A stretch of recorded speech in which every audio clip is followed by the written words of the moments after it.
crisis for the geek kind. Top geek officials admit they underestimated the hipsters' defense capability. Join the geek revolution and save the galaxy. Geeks from all over the globe are joining up to fight for the future. They're doing their part. Are you? Want to know more? Join Weeby Geeks and the Geek Revolution and save the world. Service guarantees citizenship. Listen to Weeby Geeks podcast on iTunes and Stitcher or online at weebygeeks.net. Weeby Geeks, your voice for the Geek Revolution. Want to know more?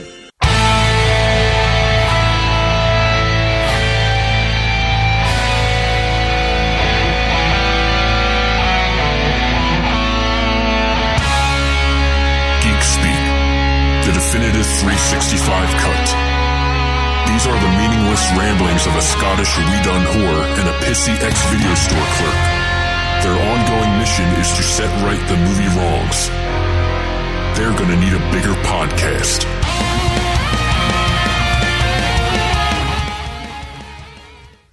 Hello there, you're listening to the 365 Flicks podcast. This is episode 48, but it's not just any old episode.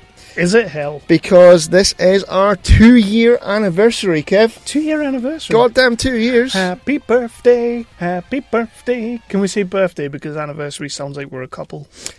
Right, so it's our 2-year birthday episode. I realised when I've been pimping out on the Facebook and the Twitters, I have been saying anniversary, and then I looked at it and I was like, maybe that is why we got the email we got, which we'll get to later.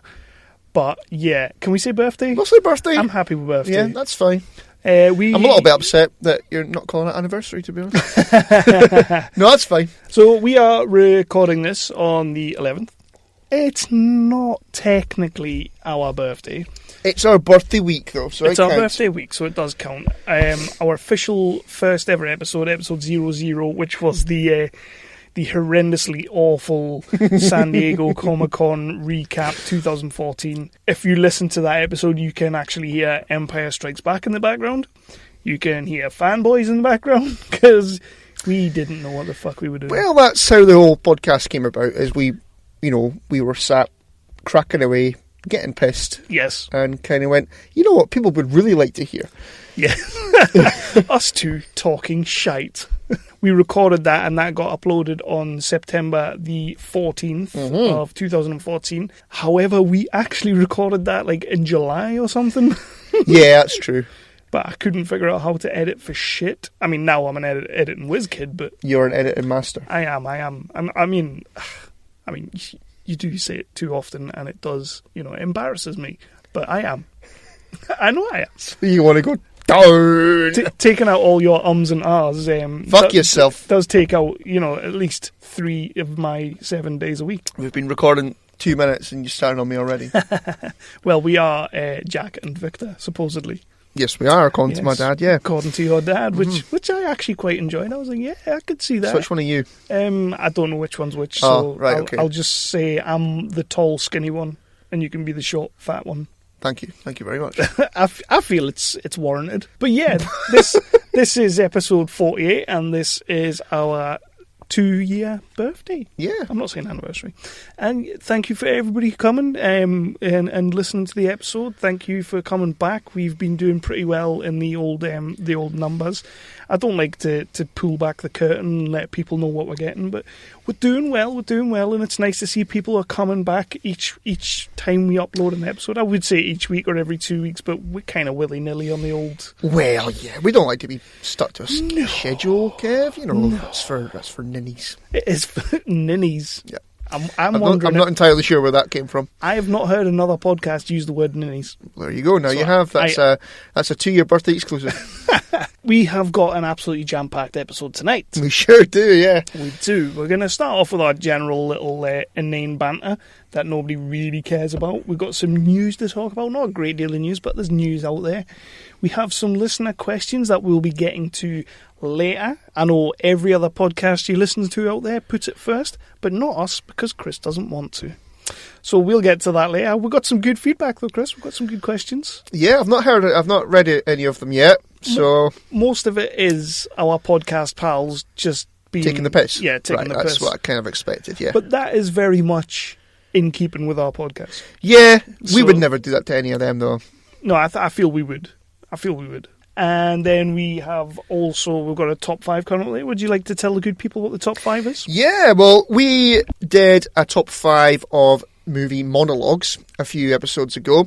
We had such a good time doing that, so we decided to do top 5 TV monologues. We've not put this out to the Twitters this time because we had all the listener questions. Yeah. Which is just us. It is just us. But our opinions matter the most anyway, so, top 5 TV monologues. I'm quite looking forward to it. Did you do okay with this one? Yeah. I actually found it quite easy.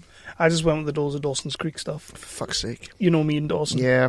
Which, by the way, I want to point out to the History of Bad Ideas, who mentioned Dawson's Creek in the last episode. Apparently Jason's a fan. I can get on board with that. I like Jason for that. However, the other two, I can't remember their names. They just kind of slayed it a little bit. Not very happy. I never watched it. And we also have our reviews. Our little reviews section will be coming up. We've got some movies and TV shows to talk about. Yep. And we went to the cinema a little bit late. But again, we live in a bumfuck town that only just got this movie in their cinema. So we thought, fuck it, let's go and watch it. And we went to see Star Trek Beyond. Yes, I'm still not happy.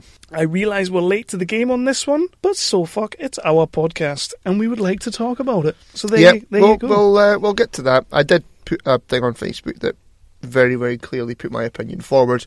Yes. But we'll get to that. We will get later to that. on. We will very much get to because I am still that. pissed. Pissed as in drunk, or? No, not yet. And on that note, we have got a couple of beers and we will be getting merry. Why the devil not? It's our birthday. Yes, it is our birthday. Not our anniversary, our birthday. Our birthday. So you can find us pretty much anywhere. We are on the iTunes. That's the sort of the main place you can find us. Leave us a little 5-star review. I always say 3 to 5, but you know what? It's our birthday. I'm going to ask for 5 stars. It's our birthday, for fuck's sake. You know what? I'm going back to iTunes. Yeah. I've got my iPhone 7 pre-ordered, so I can leave a 5-star review. Nobody will know. Are you getting your magical earbuds? No, that's stupid. It looks crap. Did you I'll see? fucking lose them. Have you seen the video on YouTube of the guy doing the presentation? And it's like, which one? There's quite a few of them. The one with the Chinese guy, and it's got the subtitles at the bottom. Yes. And he's kind of like all the brand new things with the iPhone 7, and he's like, it's exactly the same, but you buy it anyway. And I think that's the one where he's on about the antenna lines, and he goes, we'll move them from here to here, see how we innovate. That was quite funny. Yeah. It's a good video. I like that. I like that a lot. You can also find us, well, that's the iTunes, so leave us a review, give us some reviews. We've got a couple on there now. It helps the podcast get found somehow. That's a thing. We're also timey-wimey stuff in that. Yeah. We're also on the Stitcher. If you have Stitcher, we'll not delve too deep into that. You can also find us on the Satchel, which is one of our favourites because that is supported by the Tangent Bone Network by the good old Mark Bogner. He's all about the Satchel.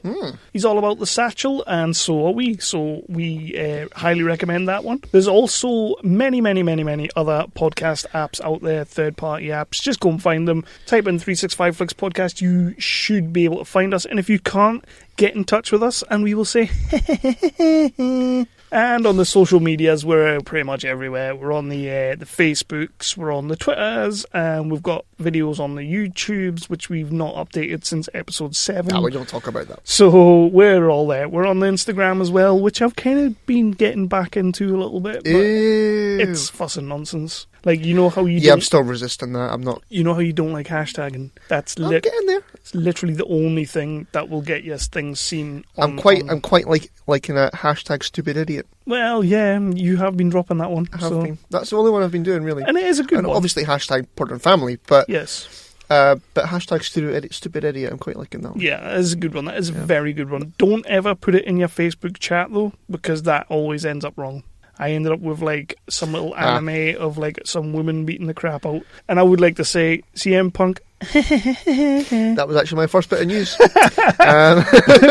But yeah, we're also on some fantastically awesome networks. We are on the Tangent Bone Network, which is ran by the wonderful Mark, always a good guy over there. We are also on the Wicked Radio Network, ran by Big Sexy Dev, who is also another good guy. We like Dev. And Where do you like Dev? We got some nice questions off Dev. We've got some horrible questions off Dev, but also some nice ones. Horrible how? Just mean horrible. or horrible like, ugh? Mean towards BVS. He's not seen it. He's not fucking seen it. Well, he's got beef with it. And we're also on the Weeby Geeks Network, which you heard that awesome intro at the start. We love Weeby Geeks. And we are also on Geeky Antics Network Global, or just Geeky Antics Network for short, ran by Yoma, who is the pimp of all pimps. If you want to find us and some fantastically amazing podcasts on the Twitters, hashtag Pod and Family. It's a wonderful little community, nice little family. Everybody in there is helping each other out, and it's a fucking great place to be. If you are looking for a new cast, go there and find it. I found a good few podcasts on there. I'm not as quick to take up new podcasts as you. They have to capture me. Capture you? Yeah. Capture you how? Just not be shit. But yeah, I've started listening to a few new podcasts on Pod and Family. There are some good ones on there. I just went, so you're going to have to edit that out. You are there. You did.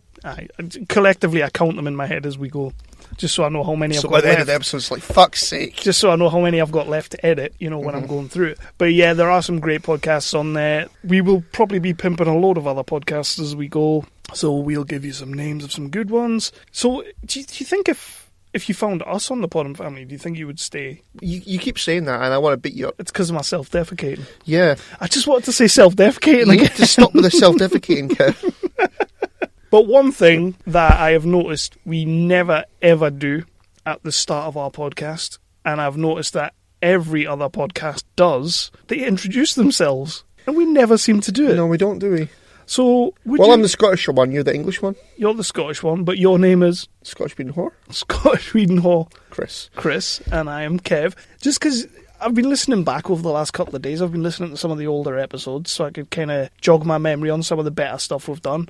And I was literally kind of just sat there going, we never say who we are. It's just two of us. It's not really difficult, is it? I suppose through the episode we reference each other's names, or we say each other's names, so I suppose that's okay. But everybody else always starts it and they're like, hey, I'm blah, blah, blah. And the other one goes, hey, I'm such and such. And then it's like, let's get into this shit. We just kind of go straight in. Meh.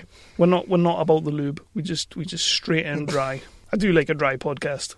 Fair enough, then. So, would you like to just jump into the news, start the episode proper? Yeah, let's do it, Kev. Awesome. See, I just said your name there. People know. Okay. People know now. Chris. And, I'm the Scottish one with the awesome voice, so people know that I'm Chris. Yeah, but some people think we're both Scottish, which really upsets me. Really? People have said that? People have said that. People do think that I'm Scottish, and I don't get it. Because I don't sit here and go, "Cackay the knee," and all that. Don't do that. Don't do that. So, yeah, you mentioned it before. CM Punk last night had his debut at UFC, and he lost it in the first round. Was it not like the first 1 minute? I think it was the first 2 minutes. 2 minutes. Yeah. Oh, well, he did well. So I did see an awesome meme first thing, and it was when the bell goes and you realise it's not scripted. Oh. And then there was the other one that I put on our group messenger thing of CM Punk getting beaten up and Triple H and Stephanie laughing their asses off. One. That was great. That was quite good. That was good. But, fair play to the guy. I was, to be honest with you, I was never a huge fan of him in WWE. No. He was good. People were going crazy for him, though. They were. People were calling him all the bee's knees and stuff. And I never really got it. All of these obnoxious bastards who still... he left like 3 years ago or 2 years ago or something. Yep. And all these obnoxious fucks who are chanting CM Punk, CM Punk. I get why they're doing it, because he was outspoken, and he spoke out against people being put forward and people being buried and all that kind of thing. So I get why the crowd are doing it, but it's annoying. And he's not coming back. And he's just had his ass. He's not going to come back with his tail between his legs now, is he? No. Well, if he does come back, it will be with his tail between his legs now. So he might. You never know. I watched the fight this morning. Didn't take long, did it? Because the best thing about that fight was that people could post it on Facebook and it wasn't wasting any bandwidth. And yeah, did he get a punch in? I don't think he did he? He just got taken to the floor and then just leathered. He kind of sort of thingied forward a bit, and then the guy kind of speared him and then just beat the fuck out of him. Yeah. So do we think he takes on Brock next? God, he'll kill him. Is that a bad thing? Brock will kill him. Is that a bad thing? Yeah. Yeah, I did see that. I wasn't overly... I mean, I don't watch UFC. UFC's not... It's not my jam. I like my fighting to be scripted. I like to know that, there's a predetermined winner in these things. Brigger did put on Twitter yesterday, are we all remembering that it's CM Punk's debut tonight? Or is anybody still interested in the CM Punk's? And nobody was. No, nobody was. We'll ask our pal Grado, because he's pals with CM Punk. Yeah, there's a video on the YouTubes of that. From one badass, CM Punk, who wasn't actually that badass, they have told us who is going to be playing Deathstroke. Yeah. In the DCEU. What are you thinking? Would you like to say his name, or will I give it a crack? Him out of True Blood? LC out of True Blood. Joe Manganiello? Joe Manganiello. That'll do. Yeah, I think I did pretty well there. Go with that, yeah. So, yeah, he is. He has been confirmed to play Deathstroke in the Batfleck solo movie. Jeff Johns isn't... He's kind of kept stum about the fact that whether he's going to be in the Justice League movie. I don't think he will be in the Justice League movie. It's already kind of top-heavy. And if they've only just announced that he's going to be playing him in the solo, surely he's not going to be in the Justice League. No, it's just for a Batman solo movie, isn't it? I have to say I'm happy with this. I'm fine with it. I'm very... Cause sure, yeah, I'm fine with it. I loved Manu Bennett in the Arrow series as Deathstroke. He was phenomenal. And this guy's not a million miles away from that kind of stature, that kind of look. And plus, he was fucking great in Magic Mike. I'll take your word for that one. That is literally like the only scene that Lindsay made me watch, a scene of Magic Mike, and it's when he's like dancing in front of the girl in the garage, and kind of turned me on a little bit, but you know, I have predilections, so... I do believe you on that one. So yeah, he played Elseed in True Blood, he was in Sabotage, but the interesting thing, did you see the meme going about of how they now just need to get Tobey Maguire in the DCEU? No. Because... As what? As anything really, but they were saying that he played the bully in Spider-Man 1. That's right, yeah. J.K. Simmons is now playing Commissioner Gordon in the Justice League. Mm-hmm. And there was a third person, Willem Dafoe, who was the Green Goblin. The what? The Green Goblin is going to be in the Justice League as well. Right. So they're now saying they just need Tobey Maguire to join Justice League, and they've completed a full sweep of Marvel characters. He's not really doing much, though, is he? No. So he could be Robin. I'd have a Tobey Maguire Robin. Did you see the thing that I put on the Facebooks maybe last week or something like that, where it was the Avengers from the 80s? Yeah, I did, yeah. I've got a response from Brigger. Okay. Because in that, the Spider-Man was Michael J. Fox. And I said, yeah, that sounds pretty good. Yeah. But Brigger, in all his Worsley goodness, replied saying, yeah, but his webbing would get everywhere, though. It would be hard to control, with the shakiness and stuff. I did say to her I was going to bring that up on the next episode. Oh, that's cool. I did see that, yeah. I saw that a wee while ago, and yeah, whatever. But that's just Brigger. Team Worsley and all that. Did you see the trailer that I put on the Facebook page for Batfleck's new movie coming out in January, I think it is? I did not. It's called Live by Night. Right. Set in the 1920s, the Prohibition era. It's got Chris Cooper is also in it. It's got a pretty badass cast. I like a bit of Chris Cooper, yeah. I'm going to say it now.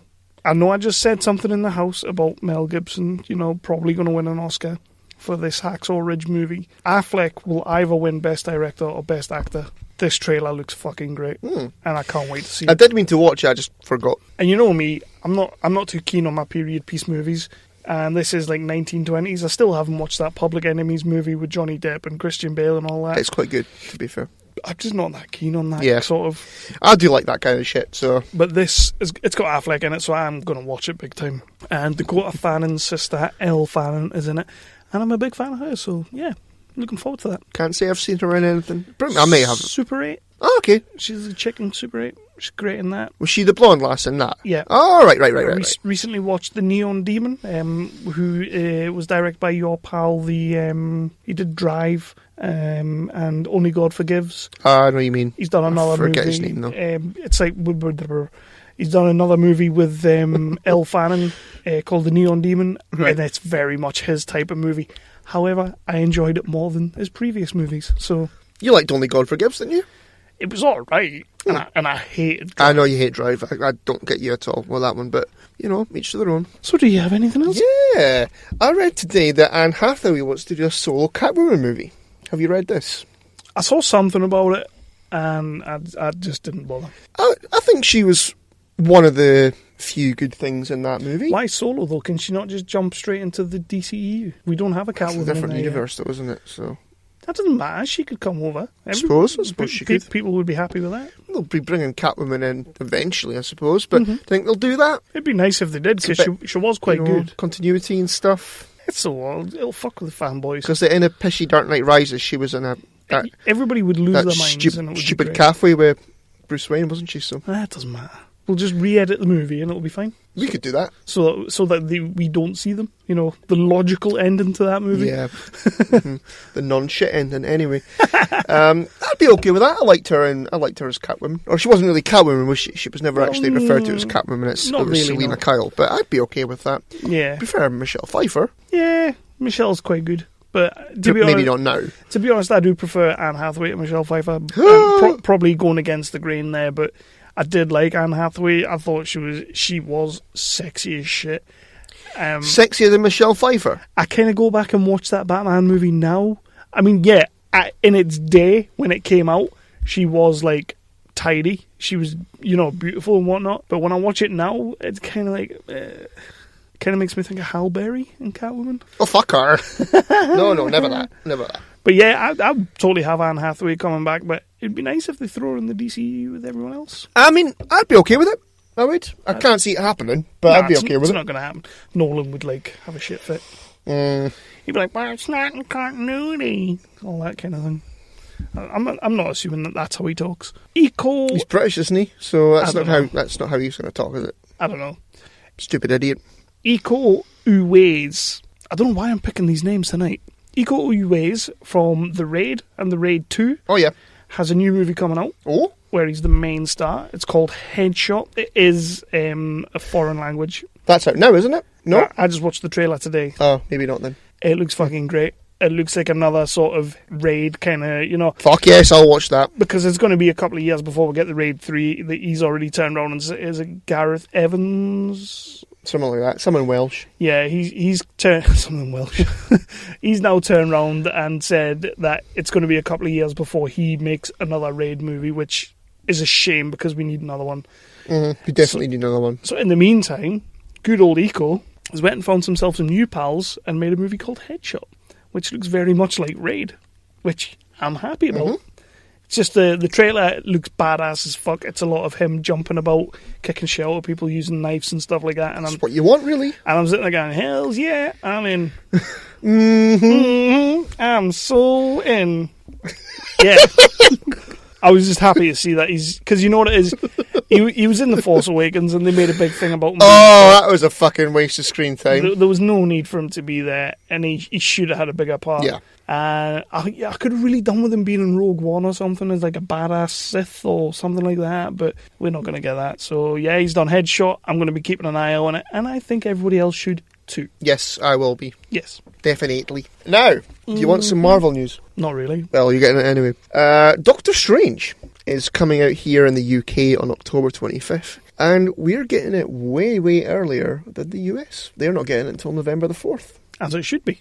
I just want to bring that up. Is that going to be our thing? Just to go, yeah. All. Yeah. It seems to be the way with Marvel right now, though, isn't it? Well, they film a lot of it in Pinewood, don't they? Yeah.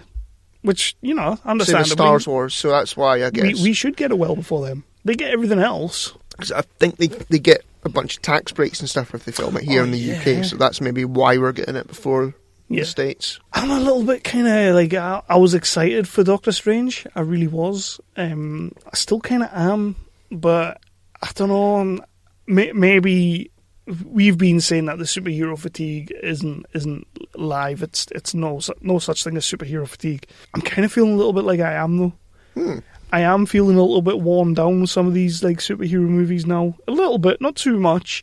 And that's why I was happy when like DC came along, because DC was going to try and do something a little bit different. Of course, nobody likes it when people do things different. So, you know, DC gets shot in the foot and then they get told to make movies like Marvel, and then everybody goes, no, we don't want you to make movies like Marvel, because, you know, you just cannot fucking win. Doctor Strange kind of lost a bit of edge for me this year. And I'm hoping going forward into next year, maybe I'll be a little bit rejuvenated. And What's out this year? I know, but like I'm saying, like I'm not that excited to go and see Doctor Strange this year. I just feel a bit tired. Of the superhero I wouldn't say I was tired with it. I think maybe I rewatched Civil War, bought it on Blu-ray and rewatched it last night. Was it last night? Whenever. And it's still fucking awesome. I still love the hell out of the movie, and I cannot wait to see what they do with Spider-Man next year. But yeah, I can kind of see what you mean there a little bit, in that it's Marvel maybe is getting a little bit by the numbersy. Maybe. Shut up. Maybe. But on that note, if there's any movie that's going to do something different, it's going to be Doctor Strange. Yes, and I completely said that to you like months ago. We've been saying that all along. This one's going to be a little bit different. And then the first trailer came out, and I was like, that's fucking different. And then the second trailer came out, and I was like, it's maybe not as different as we think it is. It still looks a bit by the numbersy, as you just put it. Yeah, I don't know. I think it'll be fine. I find myself looking forward to the Avenger movies. The Avengers 1, Age of Ultron, Civil War. I still say that that's an Avengers movie. I don't think it is a Captain America 3. I think it's an Avengers 2.5.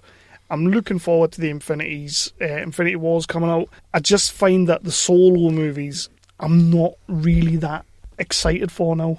And especially that going forward as of next year, you would think that we're going to start getting new, different solo movie characters like the Black Panther, Captain Marvel's coming, Spider-Man's coming. You would think I would be excited for that because it's going to be new solo movies. But really, they're just starting again with these new characters, so it's going to be origin story, and it's going to be very by the numbers again. But you don't know that.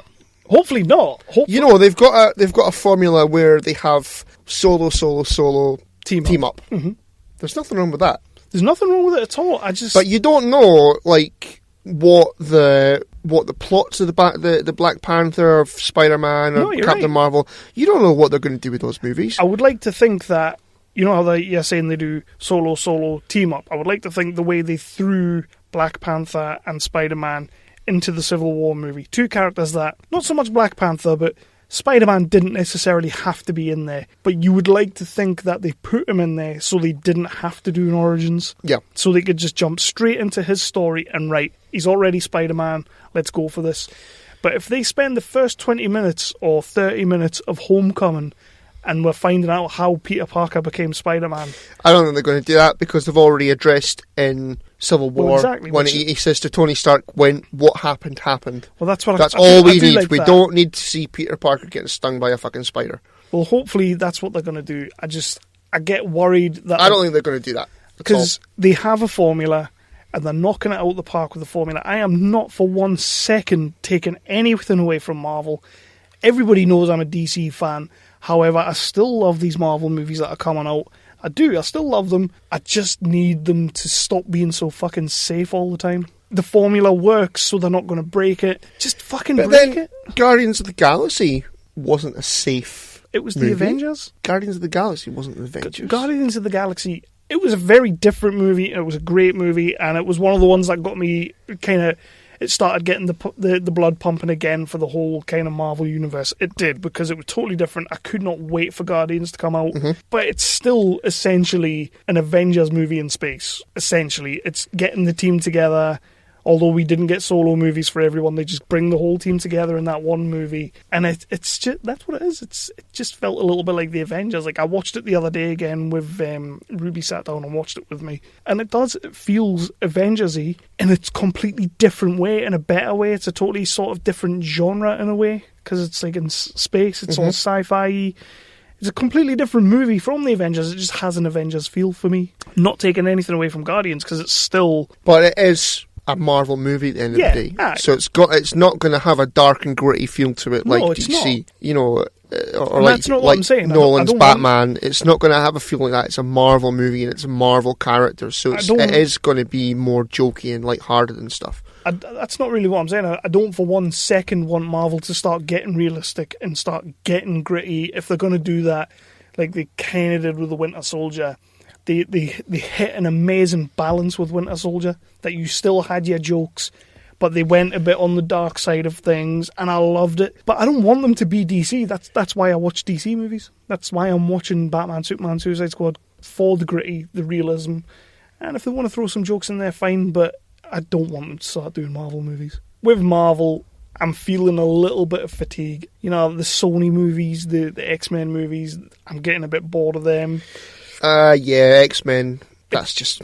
It was like a year ago, we did an extra special episode because DC released the slate at San Diego, and there was like 10 DC movies in the next 4 years, and we lost our shit, and I was like, woo, you know? And then, like, a week later, Marvel went to the El Capitan Center and says, oh, well, if you're going to announce some movies, we're going to announce, like, 10 movies in the next 4 years. I was like, whoa, we're getting 20 superhero movies in the next 4 years. And then, like, I sit there and people keep putting that thing up, like, 1 down, 2 down, 3 down. And I sit there and I look at that and I think, there's still a lot of fucking superhero movies coming. And they've all got dates, and they're all fucking solid. They're all coming, and it's like, when do we stop? Like, when does it become too much? Hopefully, I don't think it's not going to stop.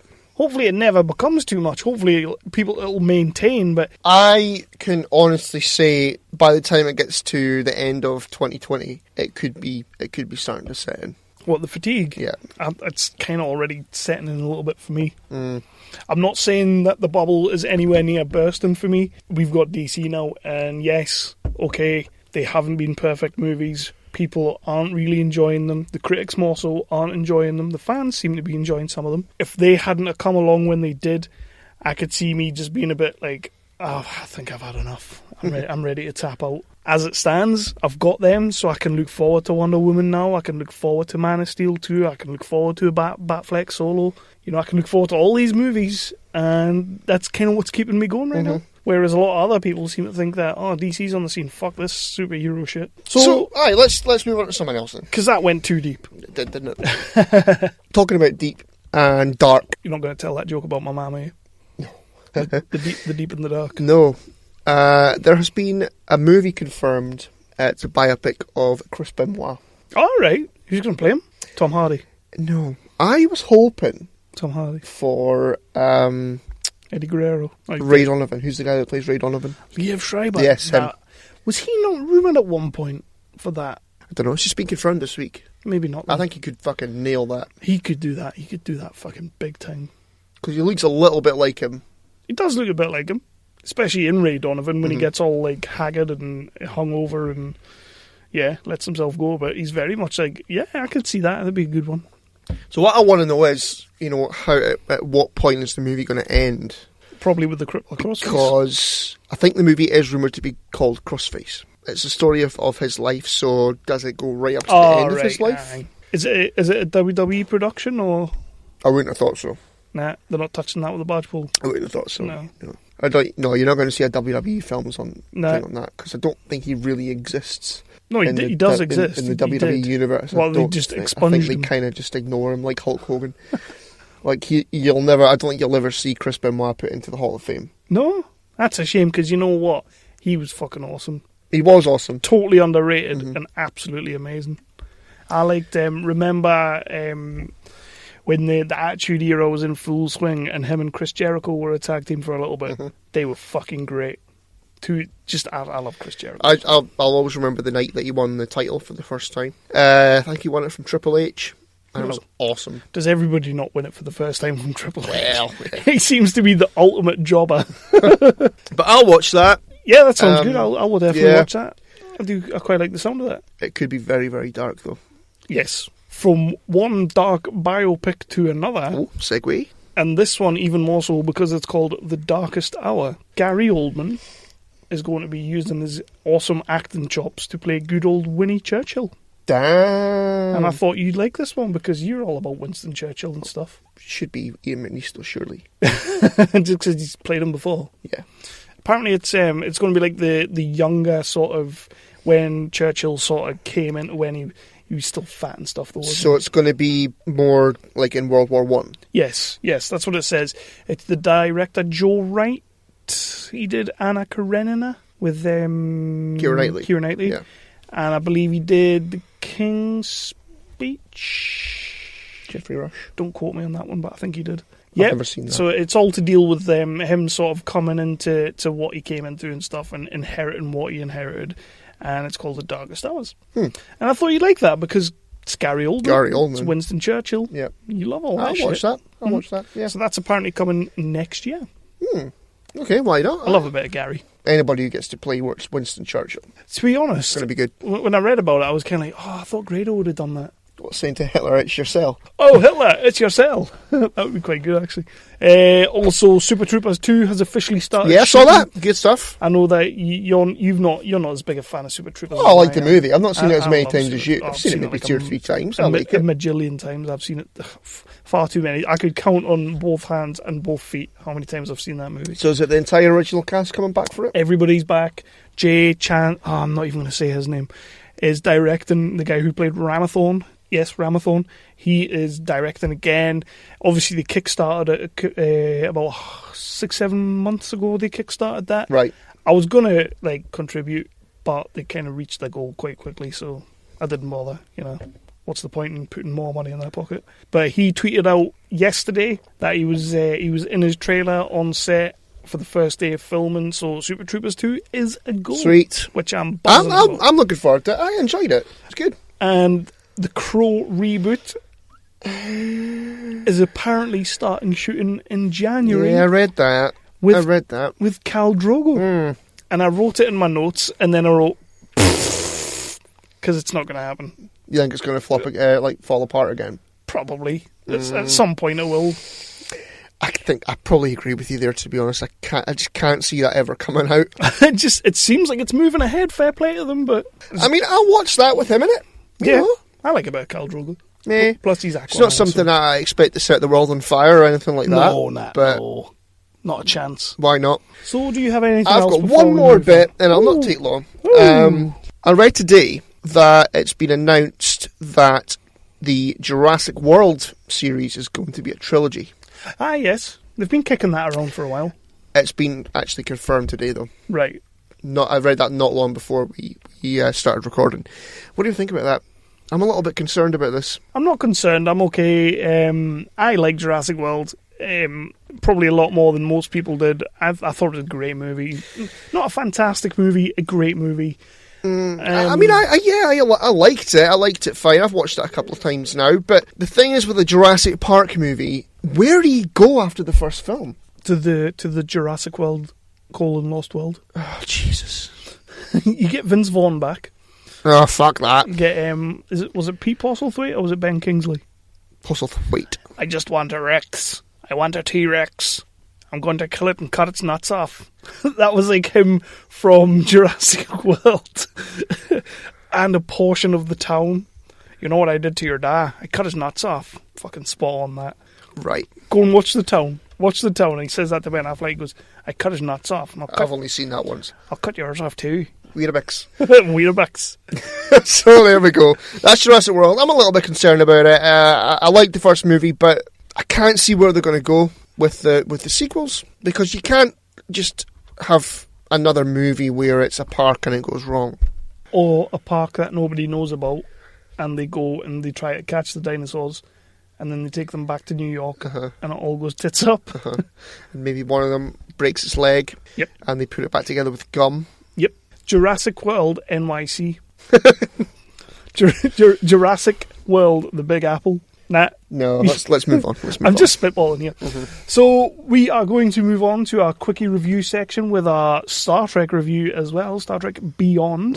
But before we do that, I am going to play a cheeky little promo for some good buddies of ours. This is Hobie. I'm Jason. I'm Jeff. And I'm Blake from the History of Bad Ideas. And we'll get back to your regularly scheduled program here in just a second, geek listeners. But we do a weekly podcast called The History of Bad Ideas. Yeah, where we'll discuss things like television or movies or music or games or any other thing that falls into our geek-related podcast knowledge. You can find us on Geek Life Radio, Fridays, 10 a.m. Eastern, 9 a.m. Central, or Radio-Blitz, Saturday, 9 a.m. Eastern, 8 a.m. Central, or you can listen to us whenever the hell you want on iTunes and Stitcher. Check us out. Roger says goodbye. Goodbye. Happy birthday, happy birthday. No, I'm not doing that. I'm all happy about this. Like we've been doing this shit for 2 years now, man. I'm still not singing, though. 2 years. I'm still not singing. 48 episodes. Really, we've done about 55 when you count the mini episodes and stuff. Yeah. It's a big thing. It's like I know it's a big thing. When we recorded that first episode, I thought this will last 2 months. We'll just get fucking sick of each other. Yeah. That's what I thought would happen. It turns out hatred and animosity is the perfect chemistry for a podcast. Well, that's the thing. When we were kind of agreeing with each other, we pretty much got told to cut it out. It was shit. Like there was a period of time where we seemed to love a lot of things the same, and hate a lot of things the same, and it was like we kind of started thinking about manufacturing some grief, but you can't do that. Oh, you can't do that. You can't script these shows. Beat genuine hatred. You can't.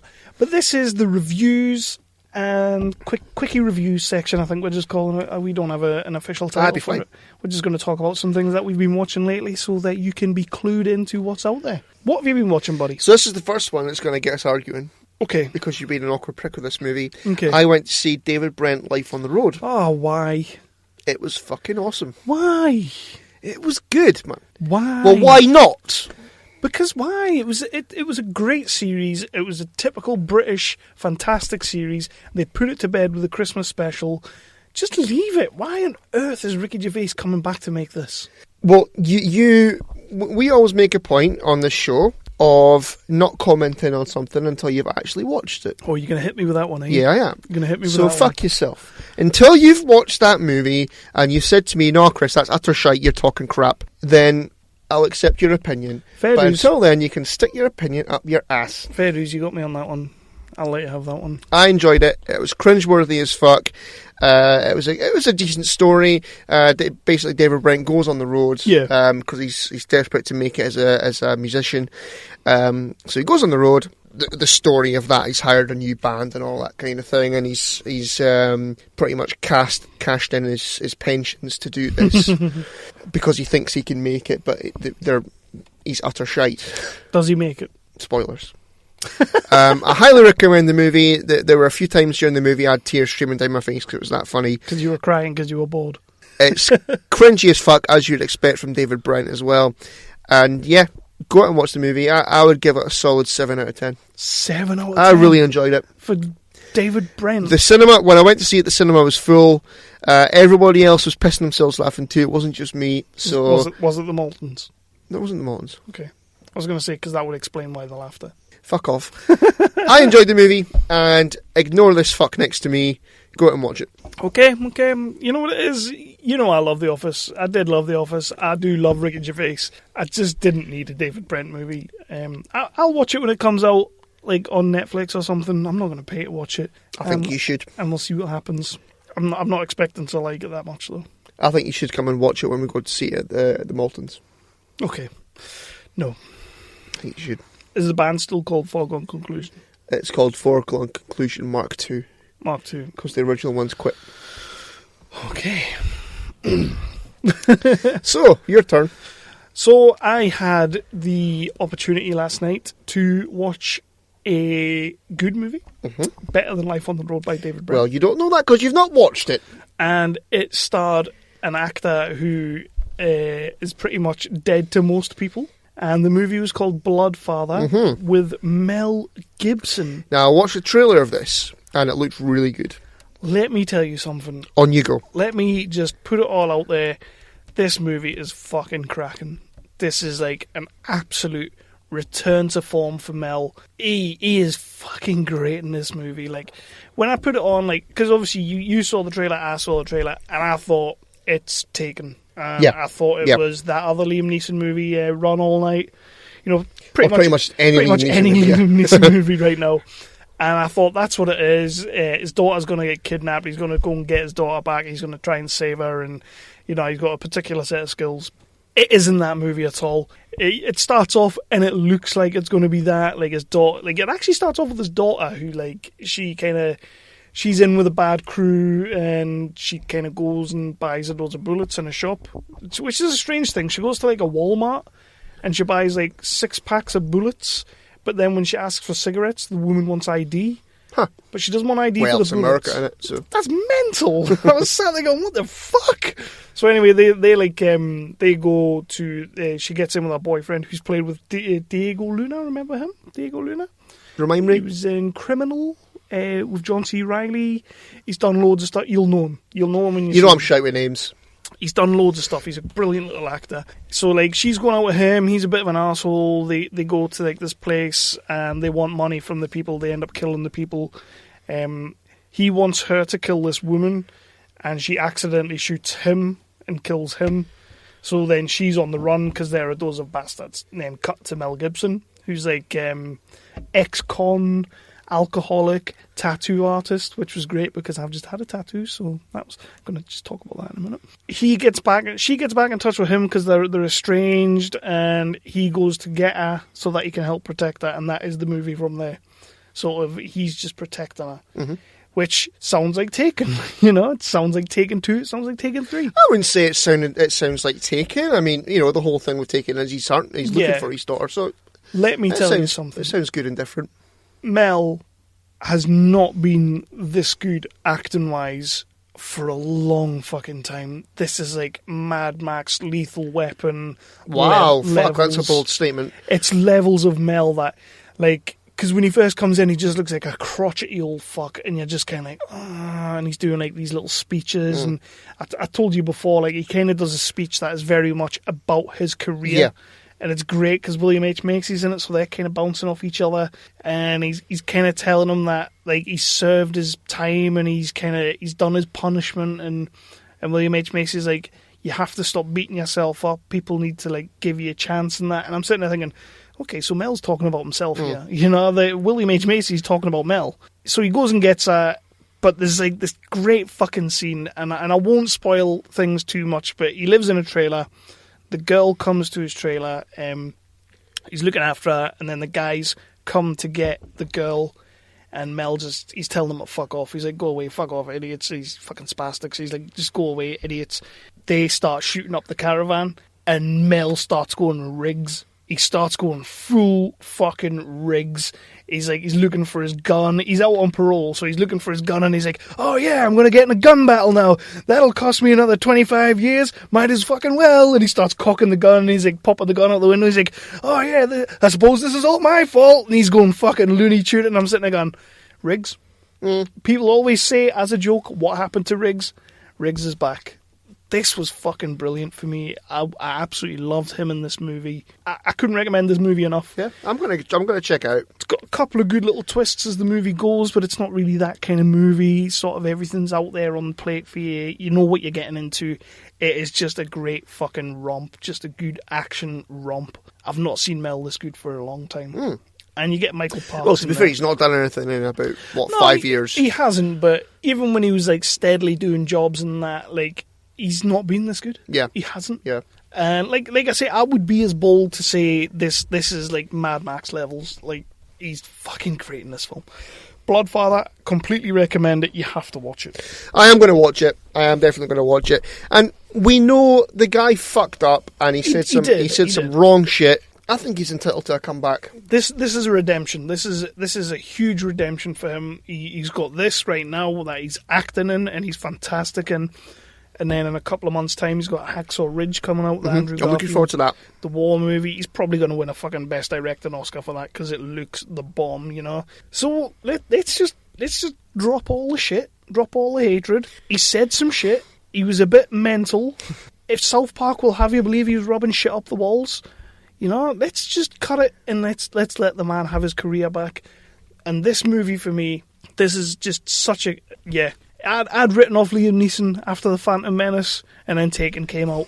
You can't ever write off Liam Neeson. Come on, I'd written him off more than once. Basically, when Daniel Day-Lewis killed him in the Gangs of New York, and then I was like, well, that's your career. You know, if you're getting killed by Daniel Day-Lewis... It's like an opposite of passing the torch.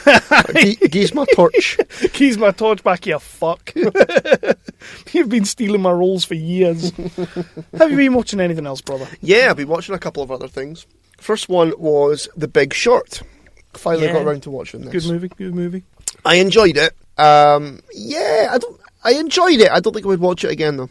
It's got a severe case of the Ocean's 11s. It's trying to be as cool as it possibly can. Yeah. There was a lot of look how cool we are. You know, when it's here's Margot Robbie in a bath was fine. I'm okay with that. I was fine with that. The other ones, you know, here's what's this musician to explain this and all that kind of thing. Which when you're doing a movie about, you know, financial speak and all that kind of thing, I don't know that shit. Well, I suppose that's a good way to explain it. Yeah, but it's a lot of breaking the fourth wall and just being we're so hip.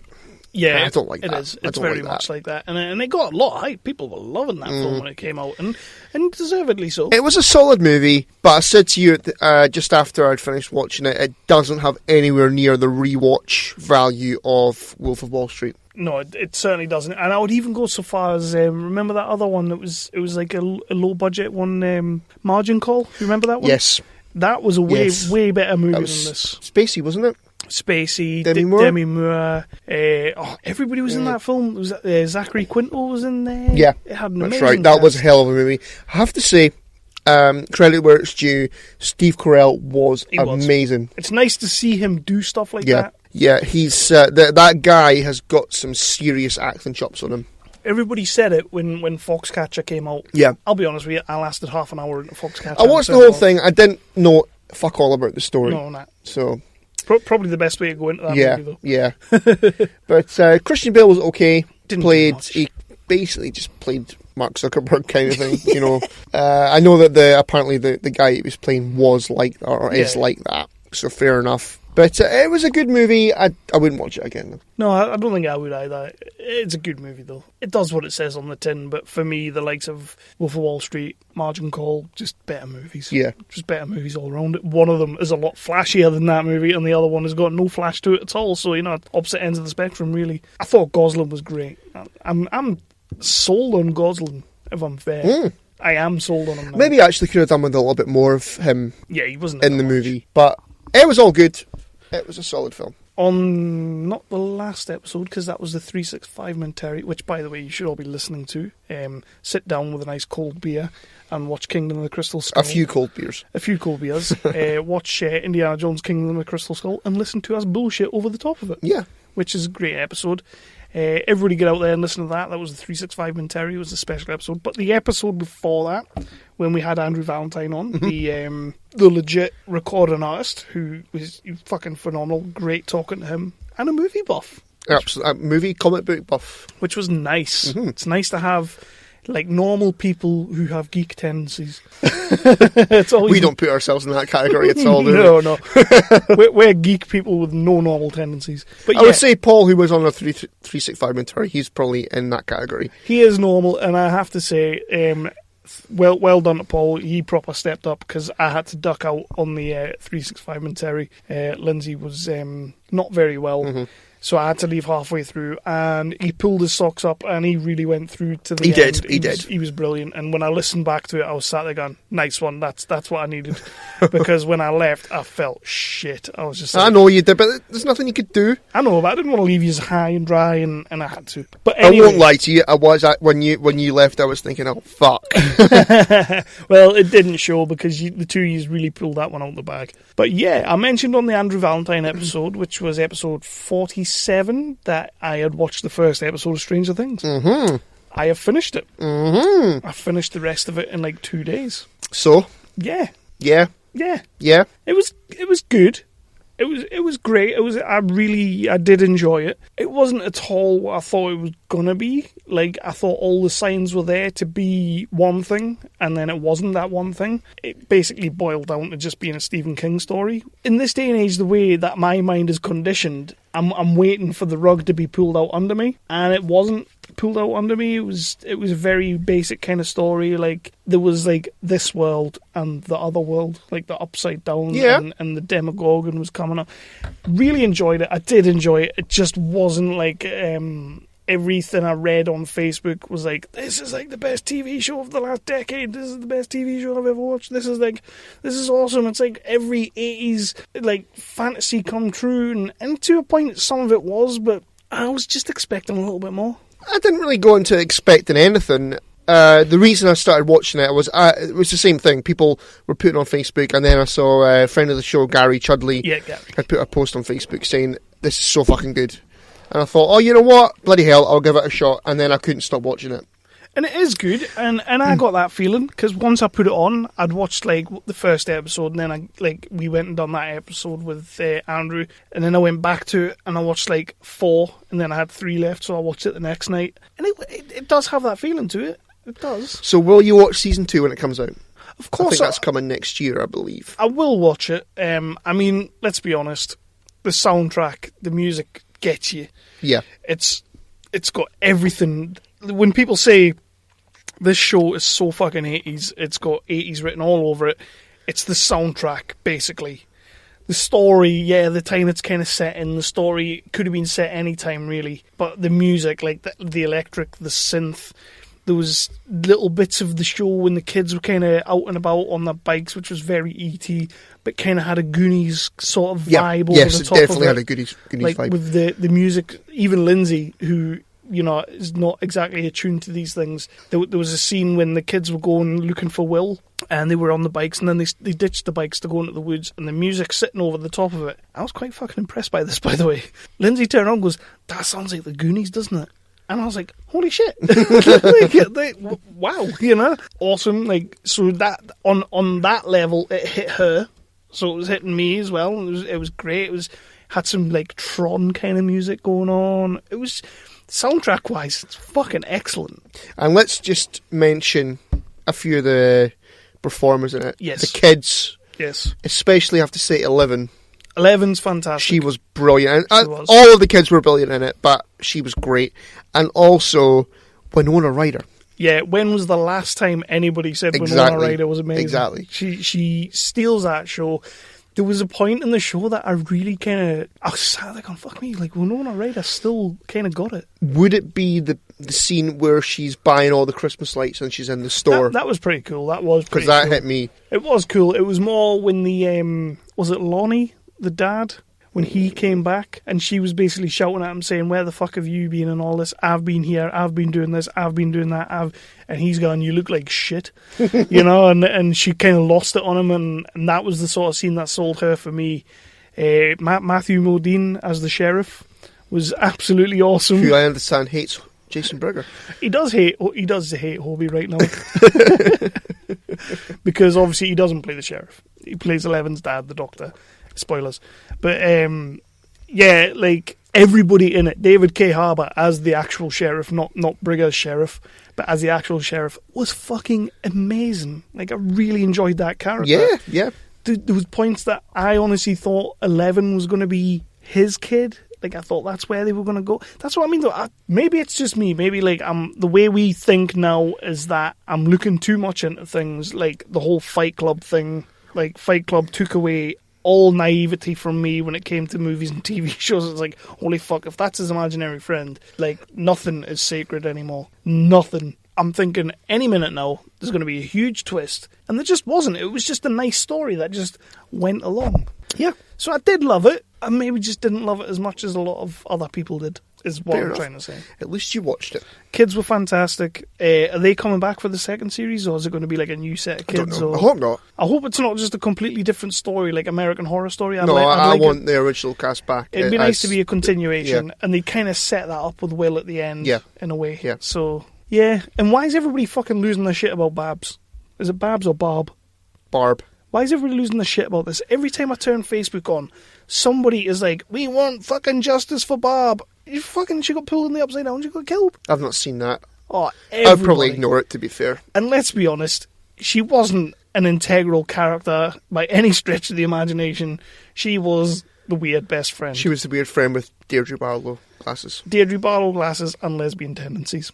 Yes. So, why is everybody going on about it? It's just something that's pissing me off. Every time I turn Facebook on... I've not seen that. I've really not seen it. But, You will see it. You'll see it from now on. I'll see it now. See it everywhere. Yeah. But yeah, Matthew Modine, awesome as the Doctor. Is he coming on 365? I don't know. I don't think he would go on Hobie, because Hobie's trying to poach him after I gave them the introduction. But then didn't he PM you saying, that Jason Brigger's a bit of a... Yeah, but we don't talk about that. Is that just between you and Matthew? That's a me and you thing. Because you're buds now. It's a me and you thing. Me, you and the mods. So yeah, Stranger Things, did enjoy it. It's not a 10 out of 10 show. I would probably put it around about a 6 or 7, mostly because the soundtrack's kick-ass and the acting, the performances is just fucking brilliant. I would give it a 7 or 8. I mean, it was a good show. Yeah, it was, and I look forward to the next series coming out. I will watch it. I'm just a little bit... I was waiting for something. Yeah. Now, I too have been watching a new show. I think you've been watching it as well. I think you mentioned it to me. It is... Wolf Creek. I couldn't remember the name of it. I was going to say Wolf of Wall Street there.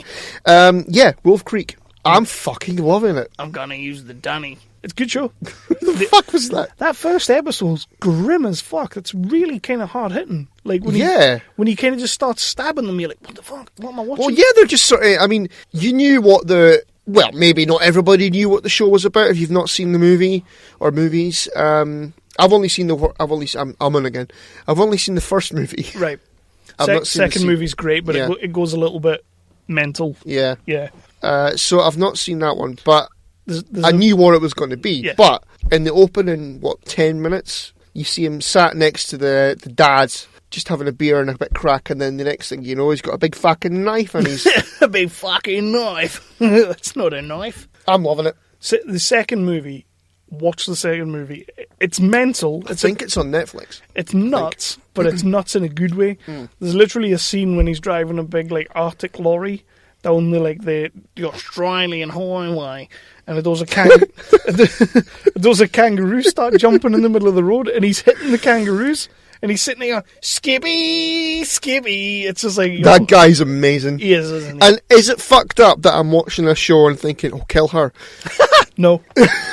No. Because, as soon as because obviously okay, spoilers ahead here if you're going to watch the show.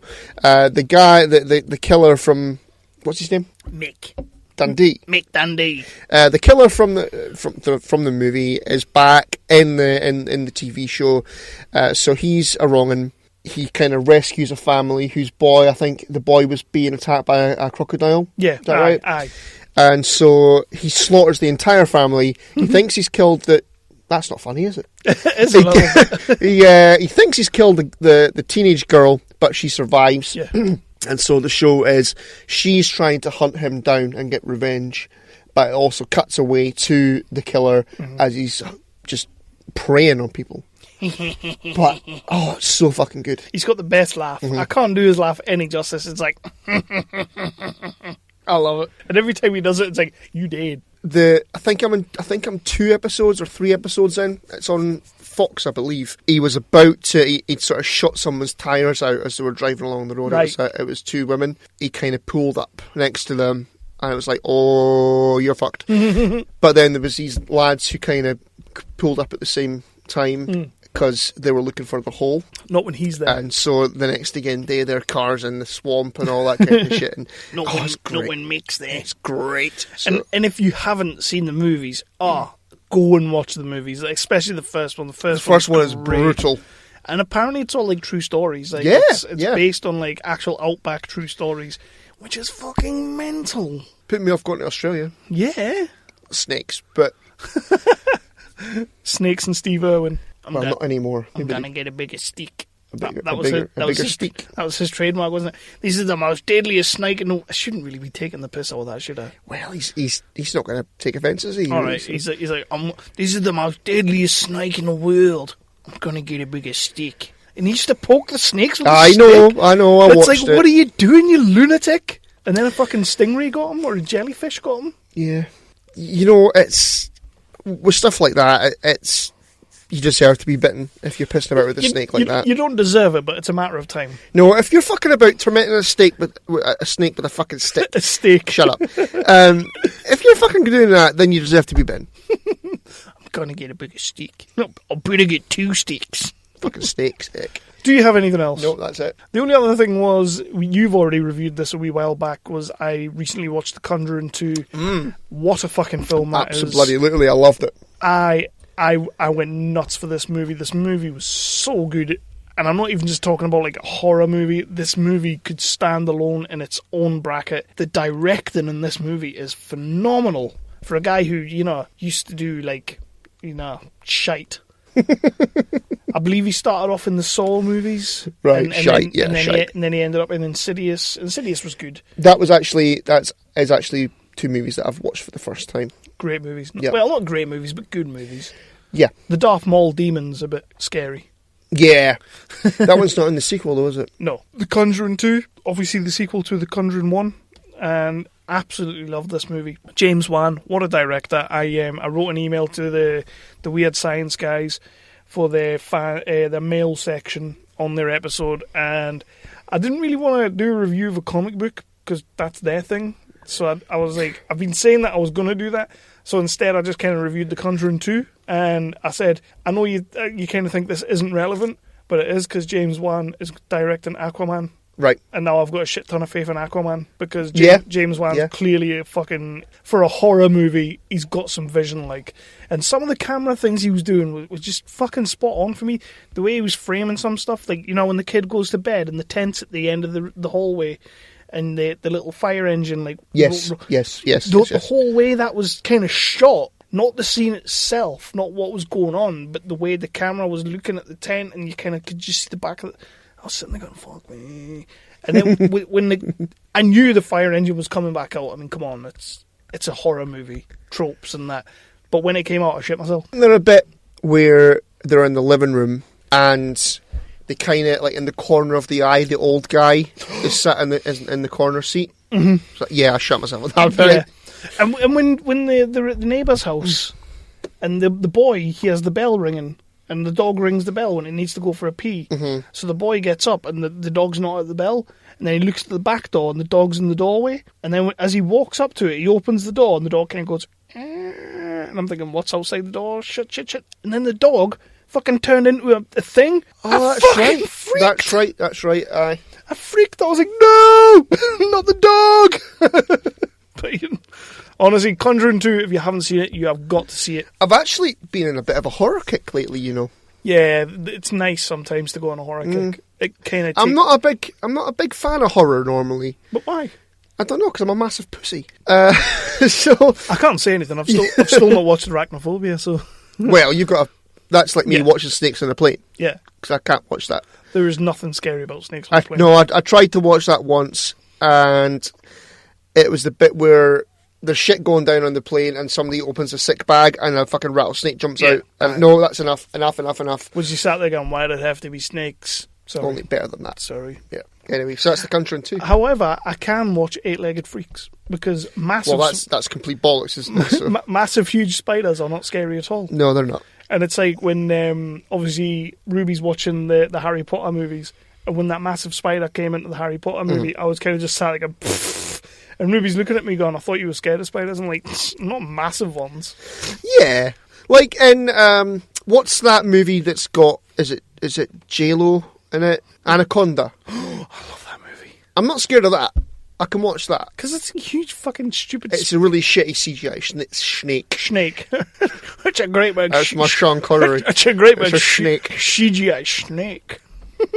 So, from one Scottish icon to a movie that was written by another English icon with a dodgy Scottish accent, let's talk about Star Trek. Oh.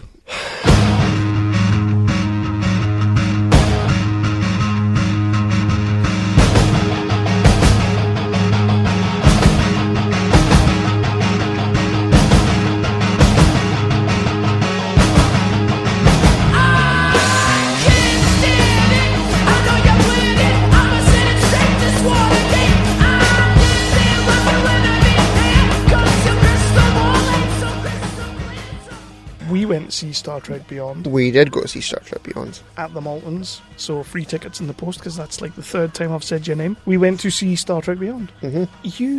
You didn't like this movie. I hated it. You hated it. I hated it. That's strong. I could tell you weren't enjoying it. I could tell, like those moments in the movie when I kind of looked at you and I was sitting there going, Yeah, you were enjoying that more than the fucking movie, weren't you? I was enjoying. There was literally a scene that I knew was agitating you to fuck, so I kept nudging you when it was happening. Which one was that? When they were taking on the bad guy, and it was going, I can't stand it. The Beastie Boys song. Oh, the stupid bees. That was your big bad in the fucking movie. Bees. You weren't enjoying that. Fucking shite. Right. So we went to see Star Trek. Yep. The new Star Trek movie of the JJ verse, without JJ, unfortunately, directed by Justin Lin of Fuck yourself, sir. Fuck yourself. of Fast and the Furious fame, and written by Simon Pegg Fuck yourself, sir. of Spaced fame and Shaun of the Dead and Hot He's dead to me. Fuzz. He's not dead to you. He's dead to me. It's still Simon Pegg. He's still like Fuck him. still king of the nerds. He's still king of the nerds, to be fair. This was an appalling movie. It wasn't an appalling It movie. was. I said to you when we came out, it was the wrong director. They shouldn't have went with him. It was the wrong writer. He shouldn't have wrote it. Nope. It could have been a hell of a lot stronger than it was. I kind of had fun with this movie, though. I kind of enjoyed it. Because I was sat next to you hating it. No. Yeah. The actual movie itself, I actually did. I had fun with it. I enjoyed it. There was a point within like the first 10, 15 minutes of the movie that I realised this wasn't JJ's Star Trek. This wasn't even our Star Trek. This was just a Star Trek movie, and it's gonna... No, it wasn't a Star Trek movie. It was a Fast and the fucking Furious movie in space. The Star Trek characters were incidental. You could have just had random fucking characters in there, Kev. The Star Trek characters and the Star Trek universe had nothing to do with this movie. Wasn't a fucking Star Trek movie. I was kind of waiting for Vin Diesel to just come out and be like, "I live my life quarter mile at a time." But I don't know, man. I just sat. Maybe it was I'd had a bit of a shitty week. You were having a shitty day, to be fair. I'd been having a really shitty week. I think it was that day or the day before that I had to do something that really kind of crippled the whole family. Like, we had a really bad day. We went to see that, and I don't know, maybe it was just the movie I needed. It was stupid. It was ludicrous. It wasn't what I thought it was going to be.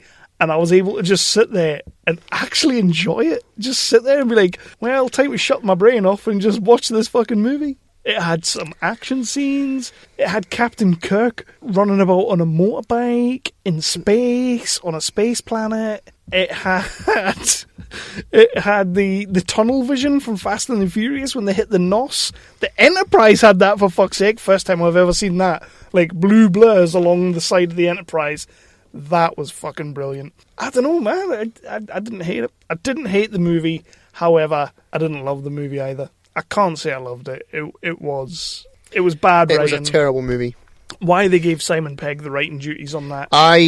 Well, for a start, Captain Kirk was a whiny bastard in it. That's not Captain Kirk. I can't really remember much of Kirk in it. They started off the movie with, you know, they're in their 5 years in space thing. Yeah. Oh yeah, he was more. And Kirk's going, oh well, it's all a bit episodic. It's all a bit episodic. And I can't be doing this anymore. I want off the ship. I want to be the vice admiral of this thing. So that's not Kirk. Kirk's going about fucking everyone. Yeah. That's not Captain Kirk. He didn't fuck nobody in this movie. He didn't. No. Chekhov, bless him, had more hole than Captain Kirk. He was trying to get his hole, and Pegg was trying to get his hole, and yeah, I know what you're saying, I see that. But it was like, he wanted to leave, and Spock wanted to leave. Everybody else was having a good time. Apart from me. And I said to you in the car on the way back down to yours, I could pinpoint the exact moment you dropped out of this movie. What was the scene again? It's the Enterprise is being destroyed by the bees, and Scotty escapes in a torpedo. Yes. And the torpedo lands on the planet. It lands on the edge of a cliff, and then instead of just climbing out like a normal person would, he has to just sort of jump out, just like Vin Diesel would. No, Paul Walker did it in the last Fast and the Furious, which this guy directed as well. Fuck that shit. Yeah, you're completely right. As soon as I was so desperate to like this movie, because I said to you before it started, I really think it's going to stink. I was so desperate to like this movie. A few times during the film, I kind of thought, "Fucking come on, you're just being pissy." Yeah, you were expecting it. You were expecting it to suck, and it's sucking. You were being pissy. But no, I wasn't being pissy. I don't know, like, to give everybody a fair review of this movie, it's a fun time. It's not a fun time. It's not a Star Trek movie. As Chris says, the Star Trek characters in the Star Trek universe is pretty much just incidental. It's a side plot. They pretty much rehash the plot of the last movie with the bad guy being like an ex-USS Enterprise kind of fucking captain, which... And you know what? Sorry to interrupt you there, Kev. Not even Idris Elba. He wasn't great. I mean, I fucking love that guy. The only person I can, or three people, I guess, that would bring the score up for me, because it's going to be a low one, is the chemistry between Chris Pine, Zachary Quinto, and Carl Urban. Yeah. What about the chemistry between Sulu and his boyfriend? Well, we never saw that. We did see it. We saw his husband. They had a cuddle. So, okay, that's chemistry then, fine. I'm just mentioning it because everybody made a big fucking thing about it. Well, they practically, the camera spent so long on it, you had Kurt going, "Ah, no, lovely." And then the fucking camera went to it, and you may as well have had gone back to Kurt going, hey, look at that, look how progressive we are. It was like, everybody made a huge deal about the fact that Sulu was going to be a homosexual character. He was going to have a husband, and they spent about 3 minutes on them having a cuddle. Fucking, I don't give a shit if Sulu's gay or not. I don't give a crap. Of course not. But I followed George Takei's Facebook page, and he's fucking great on it. He is great. So I don't give a shit if Sulu's gay. And he wasn't happy about that, though. Was he not? George Takei wasn't too keen on all that. Was he not? I didn't know that. He said there was no need to change a character, because apparently that was never really addressed in the original series. Was it not just paying sort of homage to George Takei? It probably was. In Simon Pegg's mind, it probably was, because he's a nerd. But George Takei apparently was like, well, why are you doing that? Because that was never said. So why are you doing it? What was the point? Fair enough. But the camera spent so long on them having a cuddle, and it was like a sort of, on the Batman vs Superman trailer where they recut it. Yeah. And they had Ben Affleck winking at the camera. You may as well have had Chris Pine going, that was that's us progressive now. That was great. I love that. That was funny. Did you see the funny one of the Justice League? If you haven't, we'll have to watch it. We'll have to watch it when we finish. It's brilliant. No. It's absolutely brilliant. Ezra pretty much does the same thing. It's great. So we're not going to talk about the plot, because there wasn't one really. There is a plot. There isn't a plot. It's a fucking terrible plot. The plot's threadbare, but it's there. You know what? Fuck that. I went home and watched Into Darkness, and that is 1,000,000 times better than this piece of shit. It's got Benedict in it. Well, it has. But the plot is, Idris Elba was a spoilers ahead of why you would even watch this movie. It's beyond me. Like your bother. Beyond me. If you didn't point out, I would have. So the whole thing is, the big bad, who's Idris Elba, his beef with Star Trek, that he wants to wipe out millions and millions of people with some black space goo, is because he crash landed on a planet and he couldn't get a signal to contact Starfleet. That's his beef. That pissed me off. That's his fucking beef. It pissed me off. That would be my life goal, would be to... No, that's some horse shit. That's the plot of the movie. That's the motivation behind your big bad. Fuck off. Fuck yourself. But what about the big showdown when they're going into space and they're going to take down all the baddies, the bees, and they're going to stop them from getting to the planet where the people live, the Fifth Element planet? What about when they start pumping out that classic music? And they refer to it as classical opera music or something like that, space opera. Well, you'd already had when Scotty went into the whatever that non-character's cave. Jayla was cool as fuck. No, she wasn't. She was shit. I quite like Kate and Jayla. No. I hope to see her in more. No, the character was shit. And she was playing, what was it?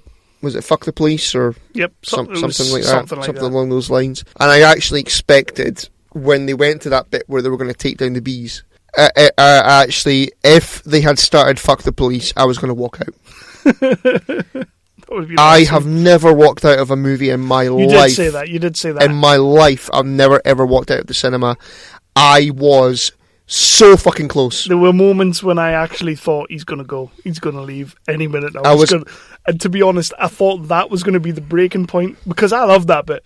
Like, when they started playing Beastie Boys Sabotage as they were flying towards the bees, it went into the planet, and Greg Grunberg from fucking Heroes, JJ's best mate, he's in all JJ's movies. JJ's left this one, put him in this one, Mm-hmm. And it was like, sir, we've got the fucking, the signal, sort of Independence Day style, we've got the signal, and he goes, blast it. And then they start playing, it's like, I can't stand it. And then also you get a close-up of Jim Kirk going, good choice, eh? You're all about the wink and the gun tonight, aren't you? You're loving the winks. But that was like a callback to the first movie, because that's the song when he's riding that bike and he gets arrested. I get you don't like this movie. I can't see there's going to be a great deal of people who do like the movie. Hopefully it's not bad enough to stop them from making another one. JJ, you need to come back. I think there's a fourth one being done. Written by Simon Pegg. For me, that is the biggest problem with this movie. And I know you're going to say, no, it's the director, it's the action, it's the whatever. The biggest problem, and I love Simon Pegg, he's not ready to be writing this movie. It's a combination between Simon Pegg and the director.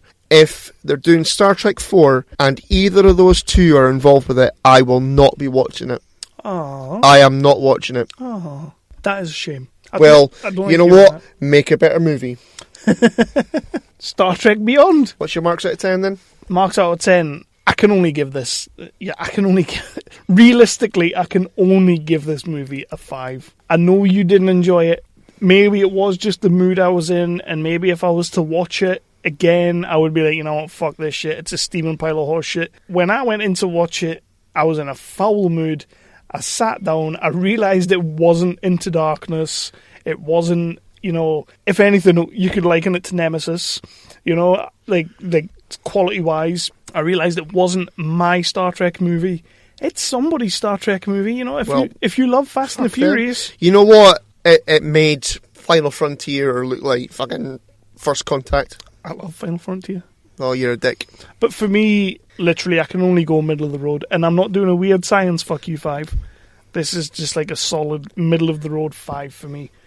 It wasn't fantastic, but I enjoyed it. Well, you see, I was the complete opposite. I was in quite a good mood when I was walking up to the cinema. And I was in a fucking foul mood when I went home. I know you were. Yeah, 2 out of 10 for me. 2? Damn! 2 out of 10. The chemistry between those three, as I said, that gave it a point. The special effects with Enterprise and what have you were okay. Yeah, there's some good special effects up in there. But the villain, no thank you. The fucking bloody barely there plot, no thank you. The characters were fucking two-dimensional, no thank you. And just, if those two guys are anywhere near Star Trek 4, no fucking thank you. I'm done. You done? I'm done. Well, with that, we will move on to our next section, but first of all, I'd like to play another cheeky promo. What's the next section? Top 5. Top 5 with clips and things? Yeah! Get ready for some monologuing. God damn it. Come here to chew bubblegum and kick ass. And I'm all out of bubblegum!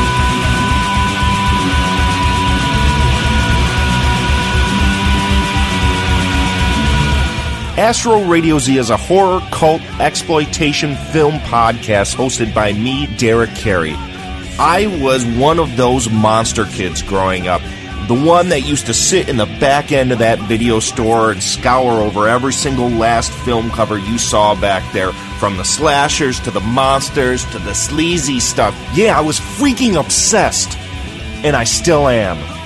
So much so I became a filmmaker myself. Now I bring on all my filmmaker friends, critics, musicians, and any other fans of the dark arts, which are horror, exploitation, and cult film.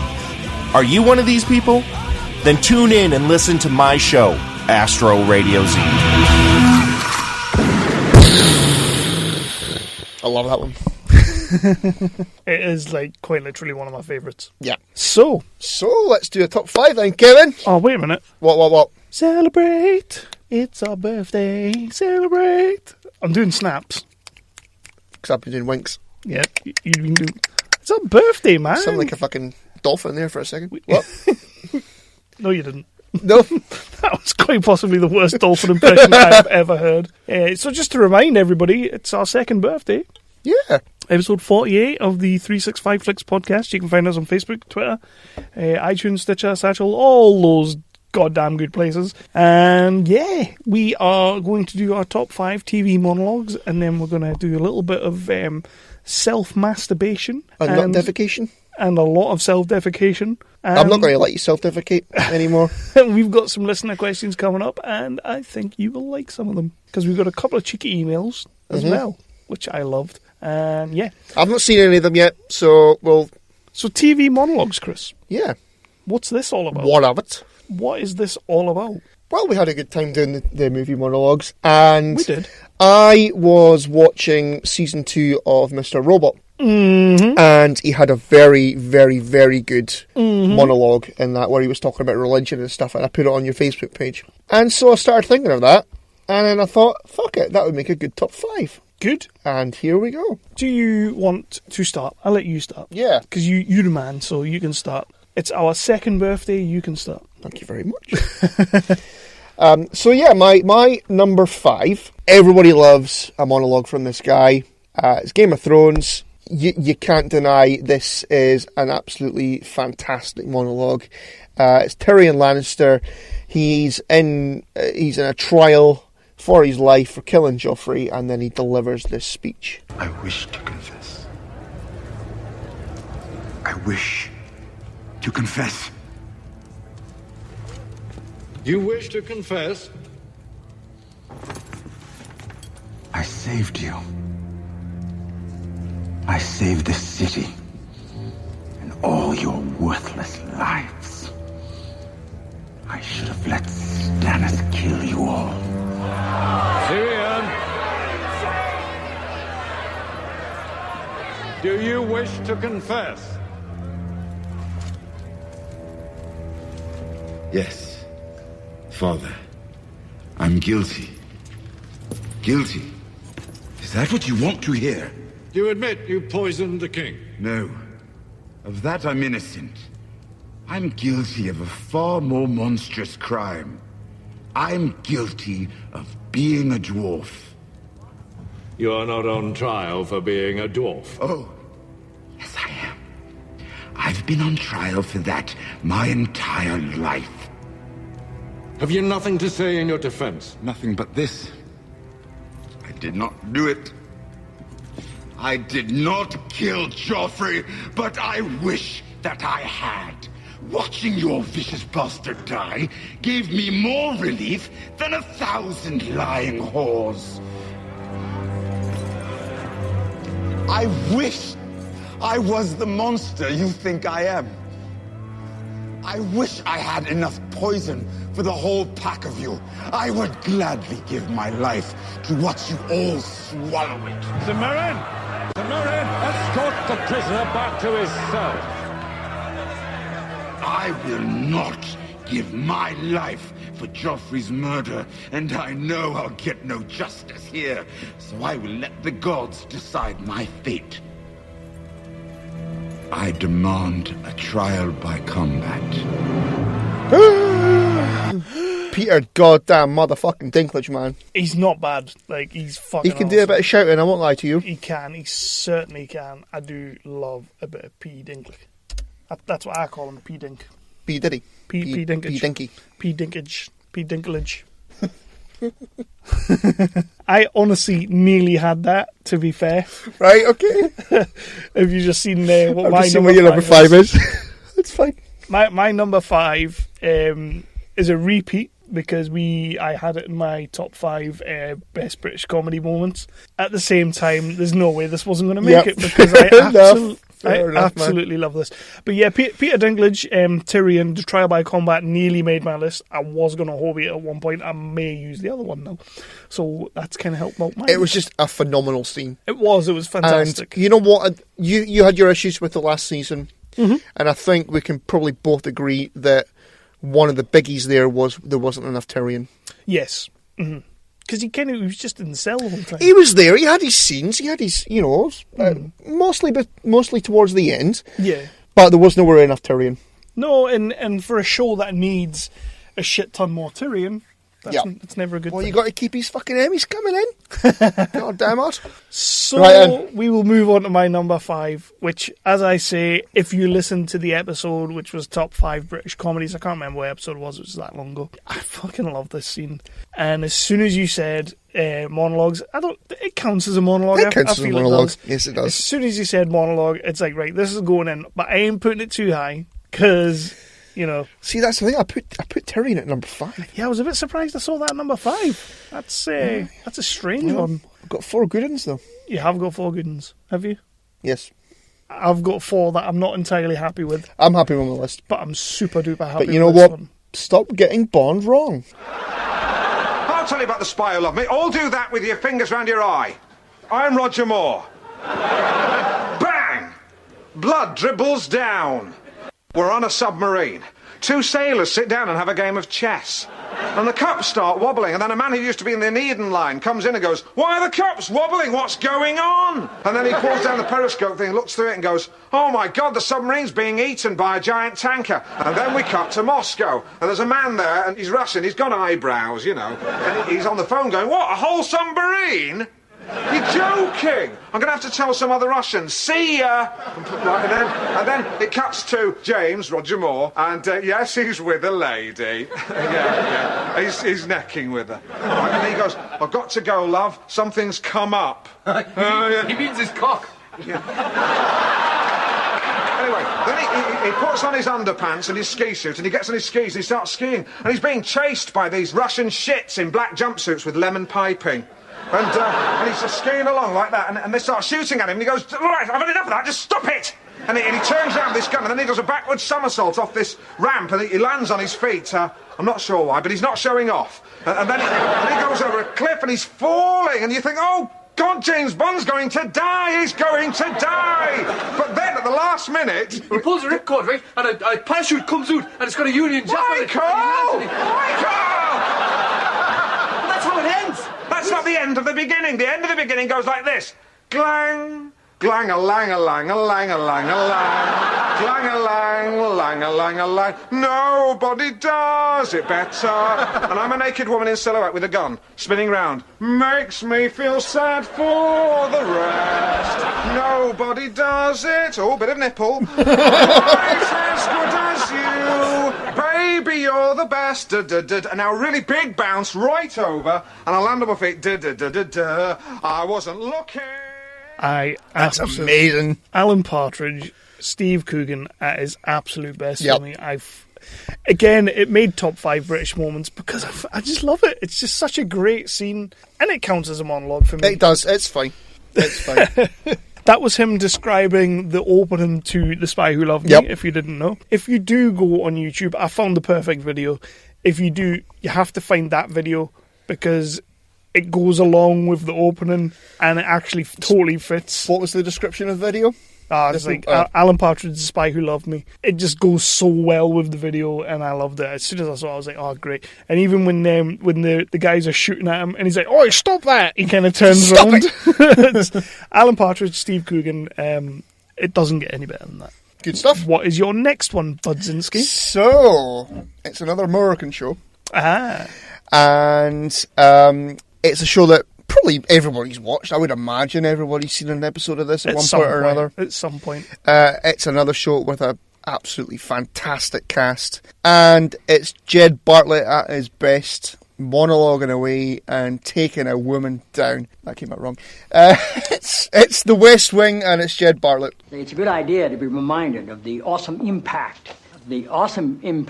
I'm sorry. You're Dr. Jenna Jacobs, right? Yes, sir. It's good to have you here. Thank you. The awesome impact of the airwaves and how that translates into the furthering of our national discussions, but obviously also how it can, forgive me, Dr. Jacobs, are you an MD? A PhD. A PhD? Yes, sir. In psychology? No, sir. Theology? No. Social work? I have a PhD in English literature. I'm asking because on your show, people call in for advice, and you go by the name Dr. Jacobs on your show, and I didn't know if maybe your listeners were confused by that and assumed you had advanced training in psychology, theology, or healthcare. I don't believe they are confused, no, sir. Good.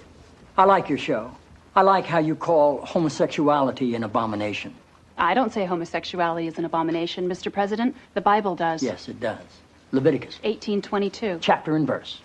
I wanted to ask you a couple of questions while I had you here. I'm interested in selling my youngest daughter into slavery, as sanctioned in Exodus 21:7. She's a Georgetown sophomore, speaks fluent Italian, always cleared the table when it was her turn. What would a good price for her be? While thinking about that, can I ask another? My chief of staff, Leo McGarry, insists on working on the Sabbath. Exodus 35:2 clearly says he should be put to death. Am I morally obligated to kill him myself, or is it okay to call the police? Here's one that's really important, because we've got a lot of sports fans in this town. Touching the skin of a dead pig makes one unclean. Leviticus 11:7. If they promise to wear gloves, can the Washington Redskins still play football? Can Notre Dame? Can West Point? Does the whole town really have to be together to stone my brother John for planting different crops side by side? Can I burn my mother in a small family gathering for wearing garments made from two different threads? Think about those questions, would you? One last thing. While you may be mistaking this for your monthly meeting of the ignorant tight-ass club, in this building, when the president stands, nobody sits. Awesome. Martin Sheen, man. Martin Sheen delivering Aaron Sorkin words. Yes. Just... Yeah. And, you know, when I said taking a woman down, I meant taking a fucking snooty-ass bitch down. Yeah. I get that. And also taking a religious person down, because, you know, I don't like religion, so... Well, it's a very hot topic for Aaron Sorkin and things like that. He loves having the old religion pulled in there. Mm-hmm. I didn't nearly have that one, but I nearly had a West Wing in there. Is it the one in the church? Yes. Where he's calling God a son of a bitch and that, yeah. I may still put that in there, so because you might have done a spoiler there. Sorry. I love that, and it was a choice between the two, but I prefer that one. I do love that one, but it's the fact that he starts talking Latin. And I love it when he starts talking Latin. It's got a lot of fucking, like, kind of gravitas towards it, but to be fair, I didn't know what the hell he was saying. It was at the end where he smokes a cigarette and then just chucks it on the floor. Awesome. Just fucking fantastic. Fantastic. But to let everybody know, there is an Aaron Sorkin TV show, Aaron Sorkin TV scene that I think we both would have had at our number one. Yeah. So we vetoed that completely. We always do that. We don't like obvious things on this show. No. So there is an episode of an Aaron Sorkin show, as Kev said, called The Newsroom, and it's the opening sequence of the show. Mm-hmm. And if you want to have a look for it on YouTube, just have a look for why is America the best country in the world? And it's just fucking great. It is a phenomenal scene. And to be fair, as soon as you said this, I was like, well, that's my number one. I'm glad we vetoed it. Yeah. But yeah, I think that would have been both our number ones. Yeah, it's fantastic.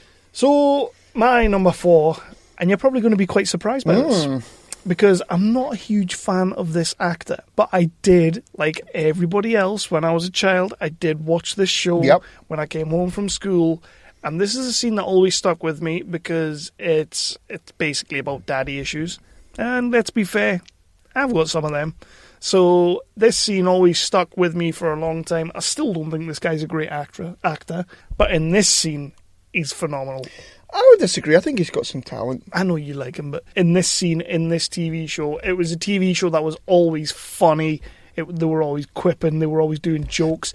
And there was 2 scenes that I nearly chose. The TV show is The Fresh Prince of Bel-Air. It is Will Smith. Remember the episode when Carlton accidentally took an overdose because Will had the drugs in his locker at school? No, I really don't remember anything about the show apart from the intro. That episode nearly got my one of my monologues because he delivers a great fucking speech monologue in there where he basically thinks Carlton's dying.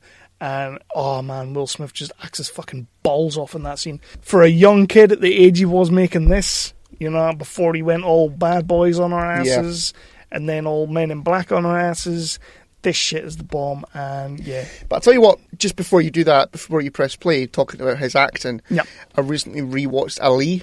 Oh, yes. He has got some fucking good monologues. Is that the one about Aaliyah? Press play and you got down number 4. I'm sorry, Will. You know what? Actually, this works out better for me. You know, the slimmies of summer come to class wearing next to nothing. You know what I'm saying? Will, it's all right to be angry. Hey, why should I be mad? I'm saying at least he said goodbye this time. I just wish I hadn't wasted my money buying this stupid present. I'm sorry. If there was something that I Hey, could you know do. what? You ain't got to do nothing, Uncle Phil. Hey, ain't like I'm still 5 years old, you know? Ain't like I'm going to be sitting up every night asking my mom, when's Daddy coming home, you know? Who needs him? Hey, he wasn't there to teach me how to shoot my first basket, but I learned, didn't I? Hey, I got pretty damn good at it too, didn't I, Uncle Phil? Got through my first date without him, right? I learned how to drive. I learned how to shave. I learned how to fight without him. I had 14 great birthdays without him. He never even sent me a damn card. To hell with him! I ain't need him then, and I don't need him now. Will. Now, you know what, Uncle Phil? I'm gonna get through college without him. I'm gonna get a great job without him. I'm gonna marry me a beautiful honey, and I'm gonna have me a whole bunch of kids. I'm gonna be a better father than he ever was. And I sure as hell don't need him for that, because ain't a damn thing he could ever teach me about how to love my kids. How come he don't want me, man? Oh, man. Fucking hell. Jesus Christ. Honestly, man, I've got fucking goosebumps right here. That's amazing. Honestly, I remember seeing that as a youngin' and just being like, oh shit. That was amazing. You know what I'm like. And that was the whole episode. Though it's obviously the episode is that his dad comes to town and then his dad fucks off because he's an asshole. Just leaves him, as you can probably tell by the monologue. But literally, that was the moment I was kind of like, he's quite good.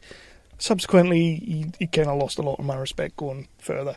But that just proves that even at that age, and even in the Suicide Squad, when it came out a couple of months back, I could see signs of the old Will Smith in there. Like, he wasn't as Will Smithy as Will Smith has become. But that, for me, at that age, as a young actor, that was fucking awesome. And I'll never forget that scene. It's just a great scene. I have no memory of that, but shit, that was good. It does get the goosebumps, doesn't it? Honestly, yeah, the hairs on my arm were on end there. That was amazing. So, yeah, my number 3. It's a show that everybody knows. Another HBO show. Because HBO does it the best. What, I just realised that 4 out of my 5 are HBO. What are you going to do? Nothing wrong with that. I know. I nearly had Hey Arnold. Yeah, I believe you. Honestly, I nearly had Hey Arnold on my list, and I thought, he will never let me live that down if I put that on my list. Okay. Yeah, so it's The Sopranos, and I've watched the show through countless times, but this is a scene that I remember for some reason, and I don't know why. And Tony there's a chance that Tony's going to be going to jail, and he's talking to Dr. Melfi about it, and he just goes into a rant, and it's fucking great. I could be going away for a very long time for something I didn't do. How about, gee, that's too bad, Anthony, or what a shame, Tony. We can't go into specifics on this. Well, here's something specific. I didn't do anything wrong. We're not supposed to talk about it. I could be going to the can for the rest of my fucking life, and I'm not supposed to discuss it with my psychiatrist? What the fuck are you for, anyway?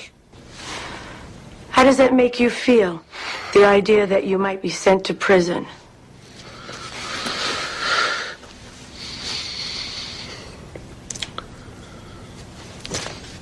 I just gotta stay around a little while longer for the kids. Especially my boy. Once he's out of the house, the government can do whatever the fuck they want to do. Give me life, give me the fucking chair, whatever they want. I've never seen you like this. Like what? Scared. And I wouldn't use that word. But sometimes I feel... I don't know. You motherfuckers. I don't fucking deserve this. How's your medication? James Gandolfini, man. James Gandolfini, you cannot get much better. There's no words. There's countless... There are countless scenes with him that you could have picked. I did go through a lot of Sopranos to try and find the one that I really enjoyed, but to be honest, I kind of started narrowing down my list, and I felt I had to just leave that one out. Yeah. I had to leave... as I said before, there was just something about that scene where as Dr. Melfi said, he's scared. Yeah. And he doesn't really let that show. In the whole of the 6 seasons, he doesn't really let that show, but he's actually scared here. Yeah. Great. I love The Sopranos. Just fucking great. Absolutely love The Sopranos. Really, if I was going to go with anyone else, it might have been Paulie Walnuts, if I could have found one. Yeah, yeah. You better work at a concession on the Bam Bam stand. That would have been a good one. That wasn't a bad Paulie, actually. There's always the best scene, and I'm going to drop the C-bomb here. Okay. It's where it's Sopranos. It's the first time that he's put his mother into the home. Right. And she's kind of being bullied by the other women. Is that the malignant? The malignant cunt. And he's speaking to the mother of the woman who's... Yeah. Or something like that. Something along those lines. And he goes, is it that mini Matrone or something like that? She's a malignant cunt. It's great. It's fucking... The delivery of it is perfect. It is. I mean, The Sopranos is a phenomenal show. I absolutely love The Sopranos. That's one that I need to maybe go back and start rewatching again and have a I've been fancying doing that for a wee while now. Have a little run through. Yeah. That could be a segment. That could very well be a segment. Good segment, that. Yeah. So, my number 3 is... I wasn't going to put a Jed Bartlet on there, but I am going to put a Jed Bartlet on there because it was one of my honourable mentions. So I swapped it out with the one that was there, which was the Shouting at God, because, you spoiled that for me. Icons, sorry. And this is the one where it was season 1, I believe... And he had the guy that was... He was an army guy. Isn't it one of his aides or something like that? Yes. He's in a plane crash. Plane gets shot down. And by terrorists. They're basically trying to figure out what the response should be. And they wanted to block like a barn or something like that, don't they? And Jed doesn't like the... basically, Jed's pissed off and he wants to get them back. Keep your seats. Good morning, Mr. President. What do we got? 3 retaliatory strike scenarios. When are they operational? At the President's command. No prep time. We're there. All 3 scenarios are comprehensive, meet the obligations of proportional response, and pose minimum risk to American personnel and assets. Scenario 1, or Pericles 1, to use its code name, sir. What is the virtue of a proportional response? I'm sorry? What is the virtue of a proportional response? Why is it good? They hit an airplane, so we hit a transmitter, right? That's a proportional response. Sir, in the case of Pericles... They hit a barracks, we hit 2 transmitters. That's roughly it, yes, sir. This is what we do. I mean, this is what we do. Yes, sir. It's what we do. It's what we've always done. Well, if it's what we do, if it's what we've always done, don't they know we're going to do it? Sir, if you turn your attention to Pericles 1. I have turned my attention to Pericles 1. It's 2 ammo dumps, an abandoned railroad bridge, and a Syrian intelligence agency. Those are 4 highly rated targets, sir. But they know we're going to do that. They know we're going to do that. Those areas have been abandoned for 3 days now. We know that from the satellite, right? We have the intelligence. Sir. They did that, so we did this. It's the cost of doing business. It's been factored in, right? Mr. President. Am I right, or am I missing something here? No, sir, you're right, sir. Then I ask again, what is the virtue of a proportional response? It isn't virtuous, Mr. President. It's all there is, sir. It is not all there is. Sir, Admiral Fitzwallace. Excuse me, Leo. Pardon me, Mr. President. Just what else is there? The disproportional response. Let the word ring forth from this time and this place, gentlemen. You kill an American, any American, we don't come back with a proportional response. We come back with total disaster. Mr. President, are you suggesting we carpet bomb Damascus? I am suggesting, General, that you and Admiral Fitzwallace and Secretary Hutchison and the rest of the national security team take the next 60 minutes and put together an American response scenario that doesn't make me think we are just docking somebody's damn allowance. Brilliant. Sorkin, man. I love Martin Sheen in that show. Martin Sheen is fucking great in that show. Rob Lowe, Bradley Whitford. Bradley Whitford nearly made my list from another Aaron Sorkin show. The Studio 60 on the Sunset. I never watched that. Nearly made my list. So Bradley Whitford nearly made it for that. But there's something about Aaron Sorkin's writing that he's just he can write a monologue. Mm-hmm. So yeah, it's not a surprise that 2 of our shows. I did have to switch it out for the other one. I was a bit gutted of that. So I ruined it for you. I do like it when he's shouting at God and he's calling him all sorts. I think he starts off by going, "You're a son of a bitch," you know that? That's yeah. Because that's Mrs. Langham's funeral, isn't it? Mrs. Langham has treated herself to a new car and a drunk driver slams into her and kills her instantly. But they were some of the best episodes when Martin Sheen kind of got personal. Yeah. They were always some of the best episodes. That takes us to the number 2s. So my number 2, I'm going British. British? I'm going British, God fucking damn it. I searched so hard for British, and the only one I could come up with Alan Partridge.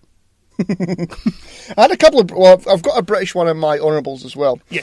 But this one, there was no way this monologue wasn't going into my top 5. Or this show. Because, well, yeah. It's Doctor Who. And now, we've had conversations where we've discussed the different doctors and what have you, and I gave you David Tennant episodes to watch when you sort of dipped your toe into the water and what have you. Yeah. And it was quite warm. Good. But there was this scene where Matt Smith's doctor is about to regenerate. Okay. Was fucking amazing. I chose this scene because this guy's got some serious fucking acting skills. Who, Peter Capaldi? Matt Smith. Okay. Stupid idiot. And when I watched it, I think it was Christmas Day they showed this one. When I watched it, I was actually welling up like a little bitch. Yeah, you would be, I imagine it. Matt Smith. It all just disappears, doesn't it? Everything you are gone in a moment, like breath on a mirror. Any moment now, he's a-coming. Who's coming? The Doctor. You are the Doctor. Yep.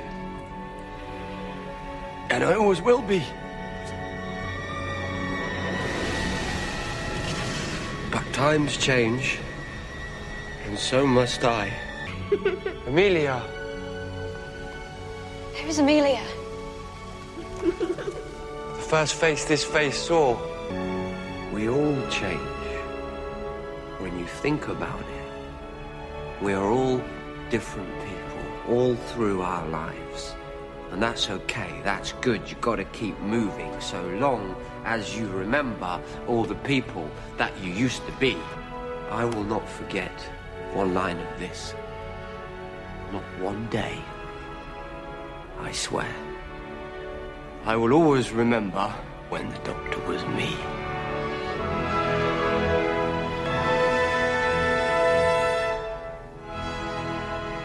Raggedy Man. I'm away. Oh, you are away. I actually thought you were just going to bubble there. I thought you were going to start crying like a little bitch with the skin knee. Well, like you before.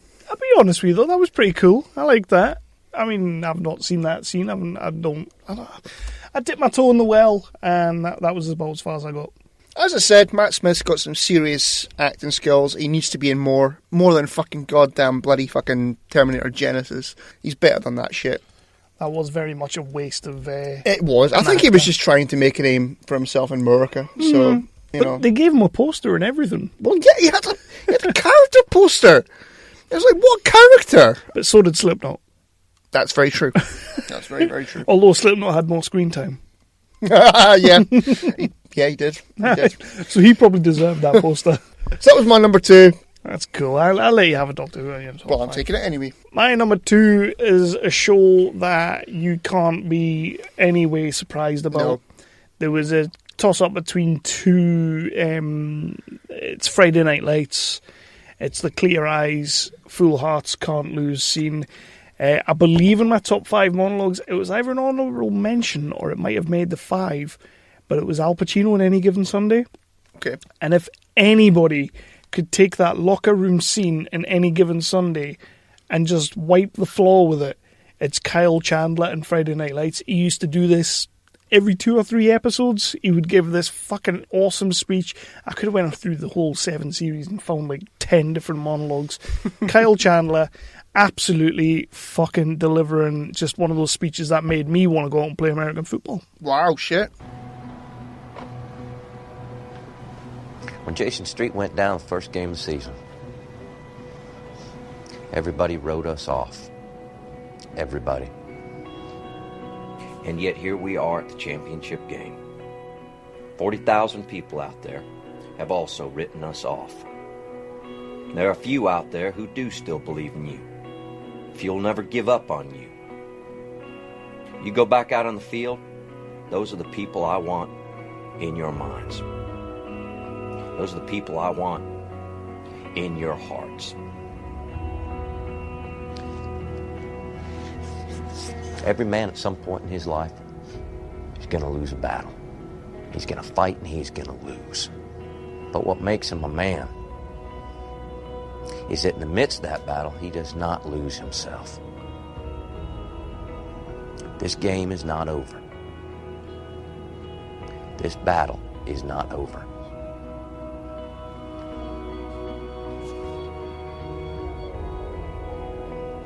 So let's hear it one more time. Together. Clear eyes, full hearts. Let's go!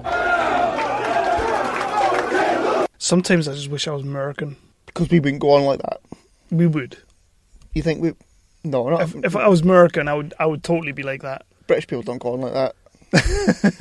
Yeah, that was one of those shows that I just loved. There was also the first, I believe that's the second last episode of the series. There's also the first episode of the series where he delivers another speech. It's not in the locker room, but he delivers a speech about Jason Street, who's just been taken out of the game, and he suffers a horrific injury, and he does just a great speech. But that would mean I'd have to watch the video for it, and it's hard. Would you be gone? I would be gone.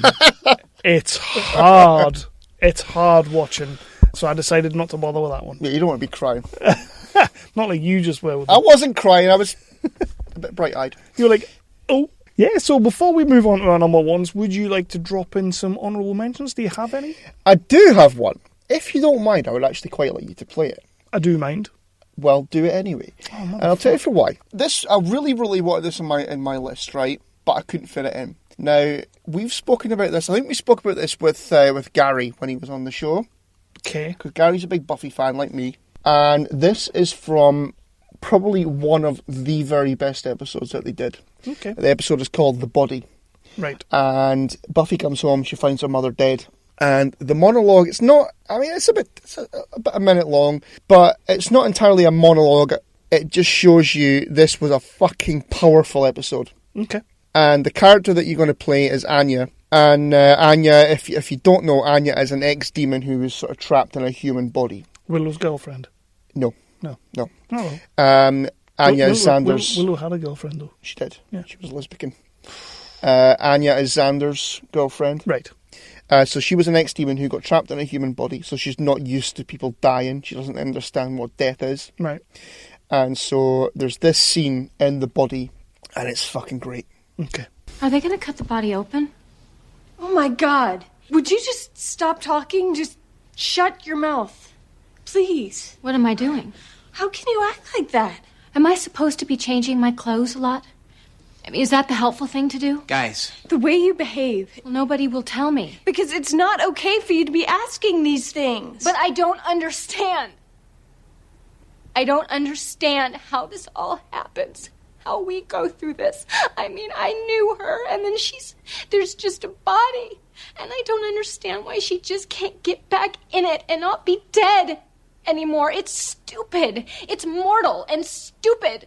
And Xander's crying and not talking, and I was having fruit punch, and I thought, well, Joyce will never have any more fruit punch, ever, and she'll never have eggs, or yawn, or brush her hair, not ever, and no one will explain to me why.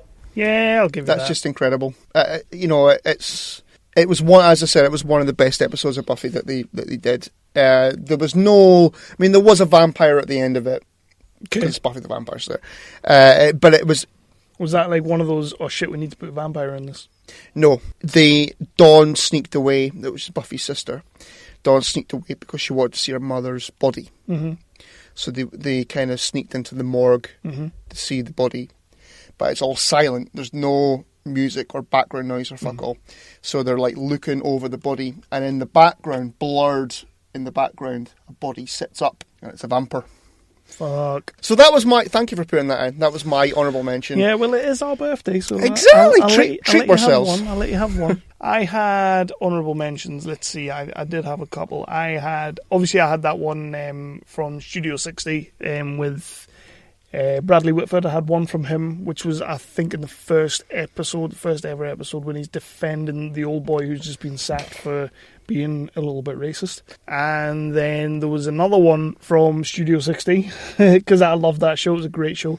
Steven Weber did a fantastic, it's like he's talking to this Chinese guy, and they're trying to buy the company that owns the network. So the Chinese guy's trying to buy it, and he's trying to talk him into it, but the Chinese guy's like, I can't get into business with a bunch of guys who like hire this woman called Jordan, who's played by Amanda Peet, and she's been arrested for like some dodgy dealings, but she's not guilty, you know, it's mistaken identity kind of thing. But he's talking Chinese, and he's got a translator. I think it's his daughter as a translator.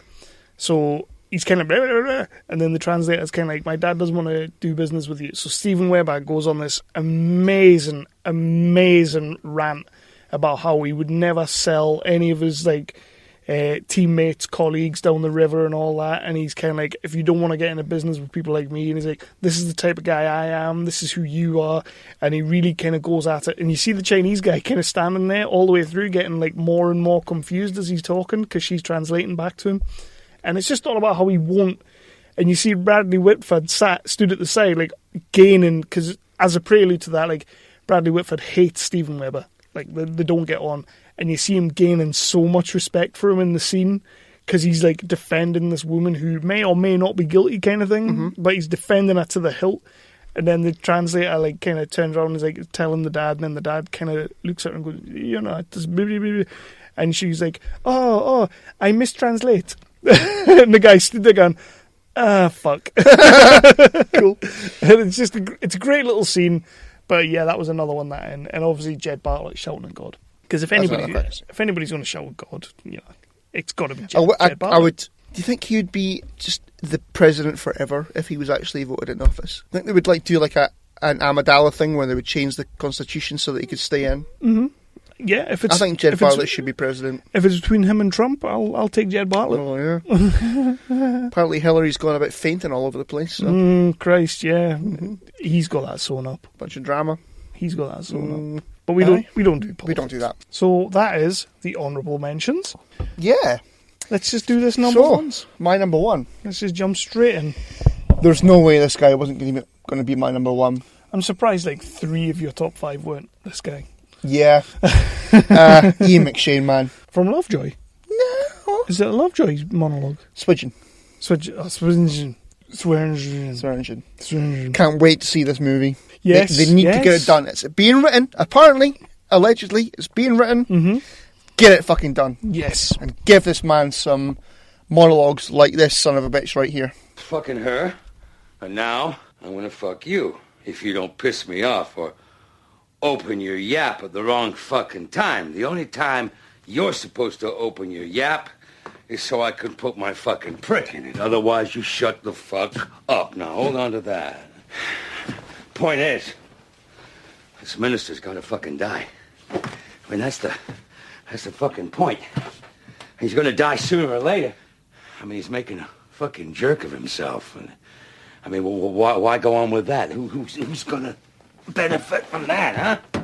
No, you just gotta kill it and put an end to it. You don't linger on about it. You don't fucking go around weeping about it, and you don't behave like a kid with a sore fucking thumb. You know, look, go sucking it. No, my poor fucking thumb. I mean, you gotta behave like a grown fucking man. You gotta shut the fuck up. Don't be sorry. Don't look fucking back, because, believe me, no one gives a fuck. You understand? Yeah. Shut the fuck up, huh? Give me that. You suck my dick and shut the fuck up, huh? The place where I found you, huh? It's where this Warrens farm. Could you believe that I may have stuck a knife in someone's guts 12 hours before you got on the wagon we headed out for fucking Laramie? No, because I don't look fucking backwards. I do what I have to do and go on. Whoa. You got a stagecoach to catch or something, huh? Slow the fuck up. Did you know the orphanage part of the building you lived in, behind it, she ran a whorehouse, huh? So, you knew. So what are you fucking looking at? Now I'll tell you something you don't know. Before she ran the girls' orphanage, fat Mrs. fucking Anderson ran the boys' orphanage on fucking Euclid Avenue. Because I'd see her fat ass waddling out the boys' dormitory at 5 o'clock in the fucking morning. Every fucking morning after she blew a stupid fucking cowbell and woke us all the fuck up. And my fucking mother dropped me the fuck off there with $7.60 some odd fucking cents on her way to sucking cock in Georgia. And I didn't get to count the fucking cents before the fucking door opened. Mrs. Fat Ass fucking Anderson, who sold you to me, I had to give her $7.60 odd fucking cents that my mother shoved in my fucking hand before she hammered 1, 2, 3, 4 times on the fucking door and scurried off down fucking Euclid Avenue. Probably 30 fucking years before you were fucking born. Then around Cape Horn and up to San Francisco, where she probably became mayor at some other type success story, unless by some fucking chance she wound up as a ditch for fucking cum. Okay, go ahead and spit it out. You don't need to swallow. Just spit it out. The best moments on that show was a swearing monologue. Likes to swear, doesn't he? Oh, yeah. Oh, I forgot how much he actually swore in that show. Maybe we should have put a disclaimer. Meh. Well, yeah, probably.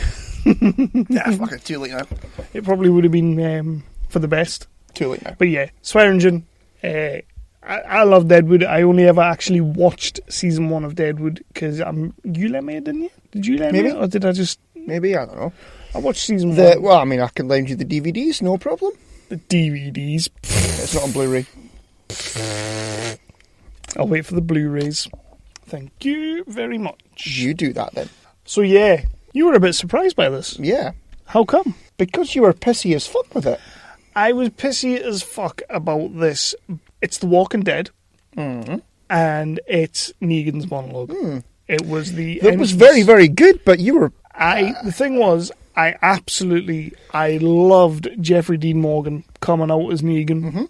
I loved the monologue. Hated the ending. I hated the way it just faded to black. Yeah, I know. And it did put a bit of a dampener on the whole thing, but I've subsequently actually watched this a few times since the show ended. I've watched the monologue because... I've only seen it once. It's Jeffrey Dean Morgan. It is like 11 minutes long, so in post I will be taking bits of it out. So hopefully it'll only be about 9 minutes long. Be fine, it'll be fine. And it doesn't really get started till a little bit of the way in. Jeffrey Dean Morgan comes out and does his whole little shtick, and he's Negan being Negan, and it's word for word from the comic book.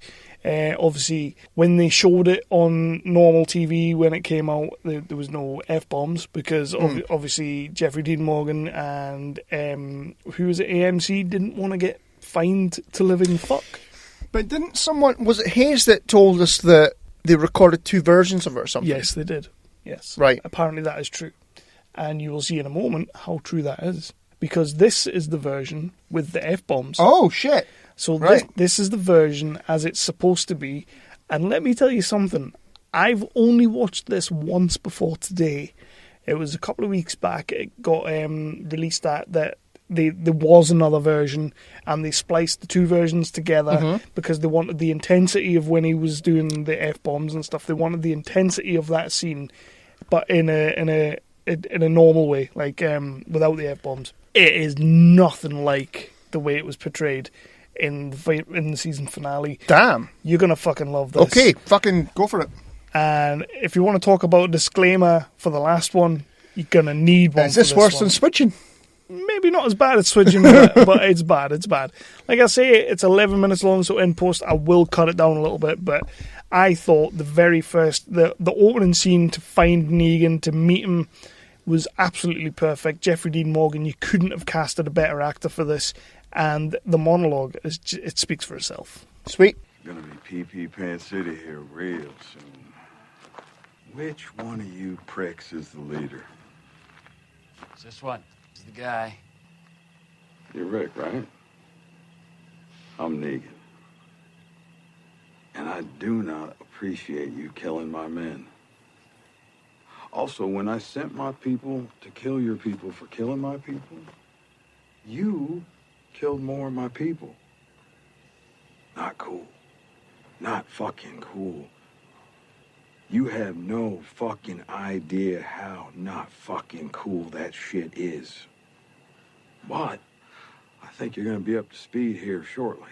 You are so gonna regret crossing me in a few minutes. Fuck yeah, you are. You see, Rick, whatever you do, no matter fucking what, you do not mess with the New World Order. The New World Order is this, and it's really very simple. Even if you're fucking stupid, which you very well may be, you can understand it. You ready? Here goes. Pay attention. Give me your shit, or I will kill you. Today was career day. We invested a lot so you would know who I am and what I can do. You work for me now. You have shit, you give it to me. That's your job. Now, I know that is a mighty big, nasty pill to swallow. But swallow it, you most certainly motherfucking will. You ruled the roost. You built something. You thought you were safe. I get it. But the word is out. You are not safe, not even fucking close. In fact, you are fucked. More fucked if you don't give me what I want. And what I want is half your shit. And if that's too much, then you can go make, find, or steal more, and it'll even out sooner or later. The more you fight back, the harder it will be. So, if someone comes to your door, you fucking let us in. We own that fucking door. You try to fucking stop us, we will fucking knock that fucker down. You don't really think that you were gonna get through this without being punished now, did you? I don't want to kill you people. Just want to make that clear from the get-go. I want you to work for me, and you can't do that if you're fucking dead now, can you? But you killed my people. A whole fucking damn shitload of them. More than I'm comfortable with. And for that, well, for that you gotta fucking pay. I am gonna beat the holy fucking fuckity fuck out of one of you. This is Lucille. And she is awesome. All this is just so we can pick out which one of you gets the honor. You got one of our guns. You got a lot of our guns. Shit, kid. Lighten up. Please cry a little. Jesus. You look fucking shitty. I should just put you out of your misery right now. No! No! Stop it! Good. Nope. Nope, get him back in line. No. No. No.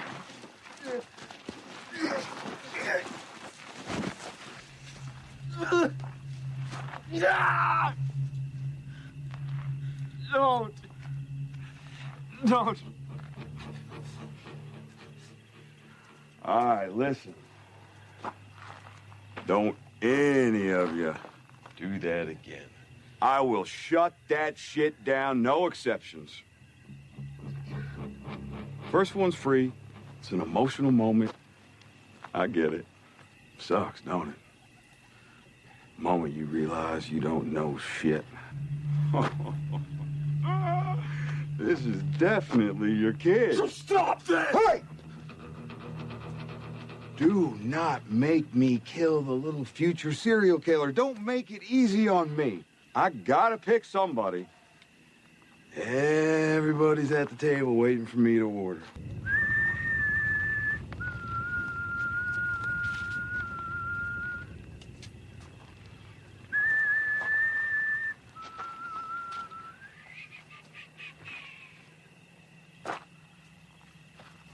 I simply cannot decide.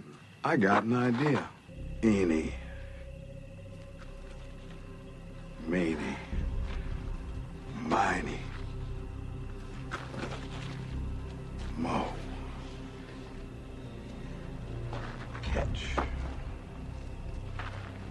tiger by his toe. If he hollers, let him go. My mother told me to pick the very best one. And you are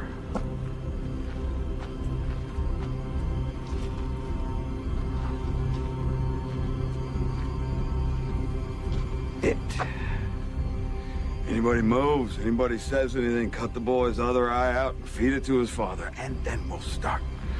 You can breathe, you can blink, you can cry. Hell, you're all gonna be doing that. Ending aside. Ending aside, yeah, because it's still a fucking pussy-ass way to end it. But that was amazing.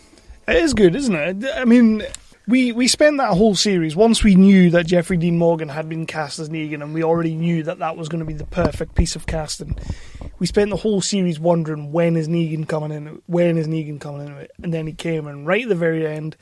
And I remember sitting watching at the start of the... as soon as he came out, thinking, fuck me, this is awesome. He gave the whole scene, because it went from like one advert break till the end of the show. They did the whole thing, and it was absolutely phenomenal. And then they gave you blue balls. They did, I think, when we did the Talking Heads, us two and Hayes, I think, wasn't I the only one who was actually standing up for that episode? I think you were a little bit, yeah. Because the you know, the slow build and it was tense as fuck and all that. I still stand by that. On the whole...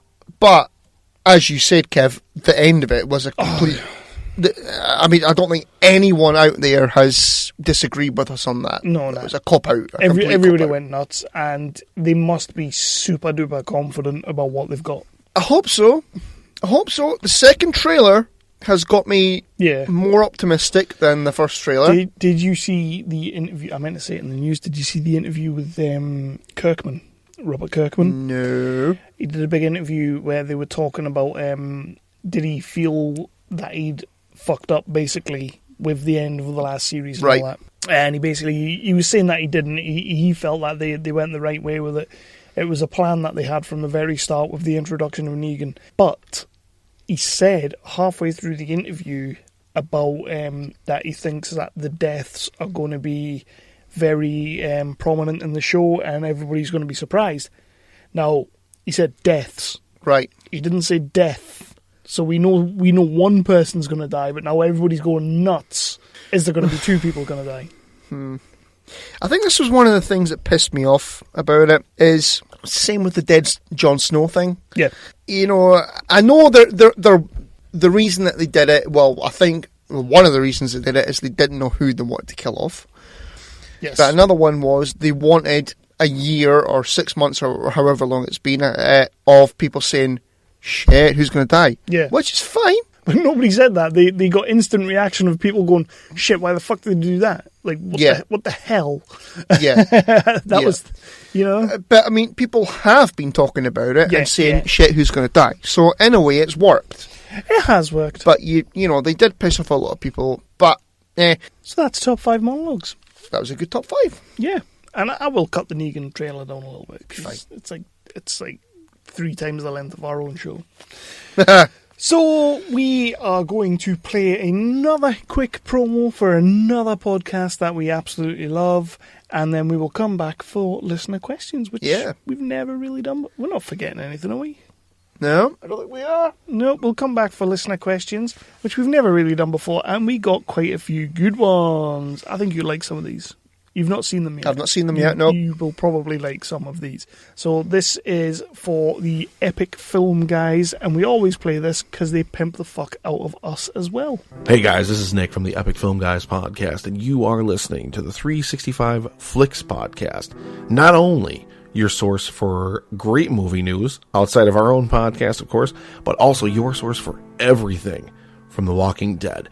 And all of this comes from a pissy ex-video store clerk and a Scottish Whedon whore.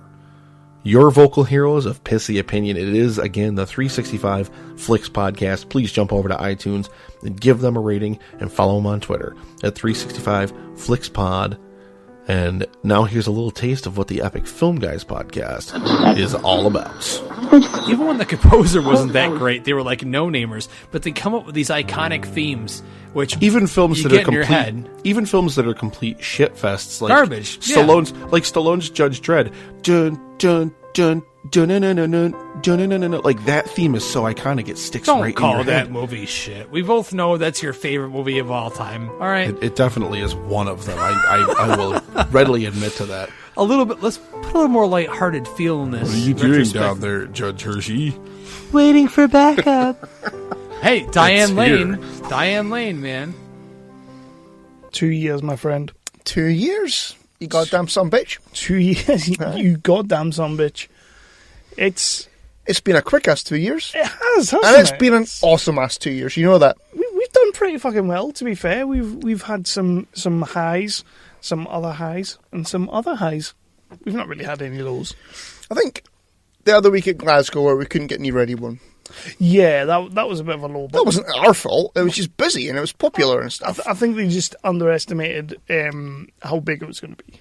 To be fair, how big the draw of Sean Astin and James Masters and all that was going to be. And, I think they just... Chewbacca. And Chewie. It would have been... I don't think I even saw Chewie, to be honest. But yeah. I don't know. So yeah, I mean that was a bit of a downer because we couldn't get near anyone. But other than that, yeah, it's fucking fantastic doing this show. And the Age of Ultron first attempt as well was which we keep mentioning to other people. That was a bit of a down. Bit of a downs. Yeah. But we started way back in September 2014 with our episode 00, which, if you're listening to this episode, I don't suggest you go and listen to it. I've not had the balls to re-listen to it. It's a bad episode. It's only like 40 minutes long, 50 minutes long. We podcast for like 3.5 hours now.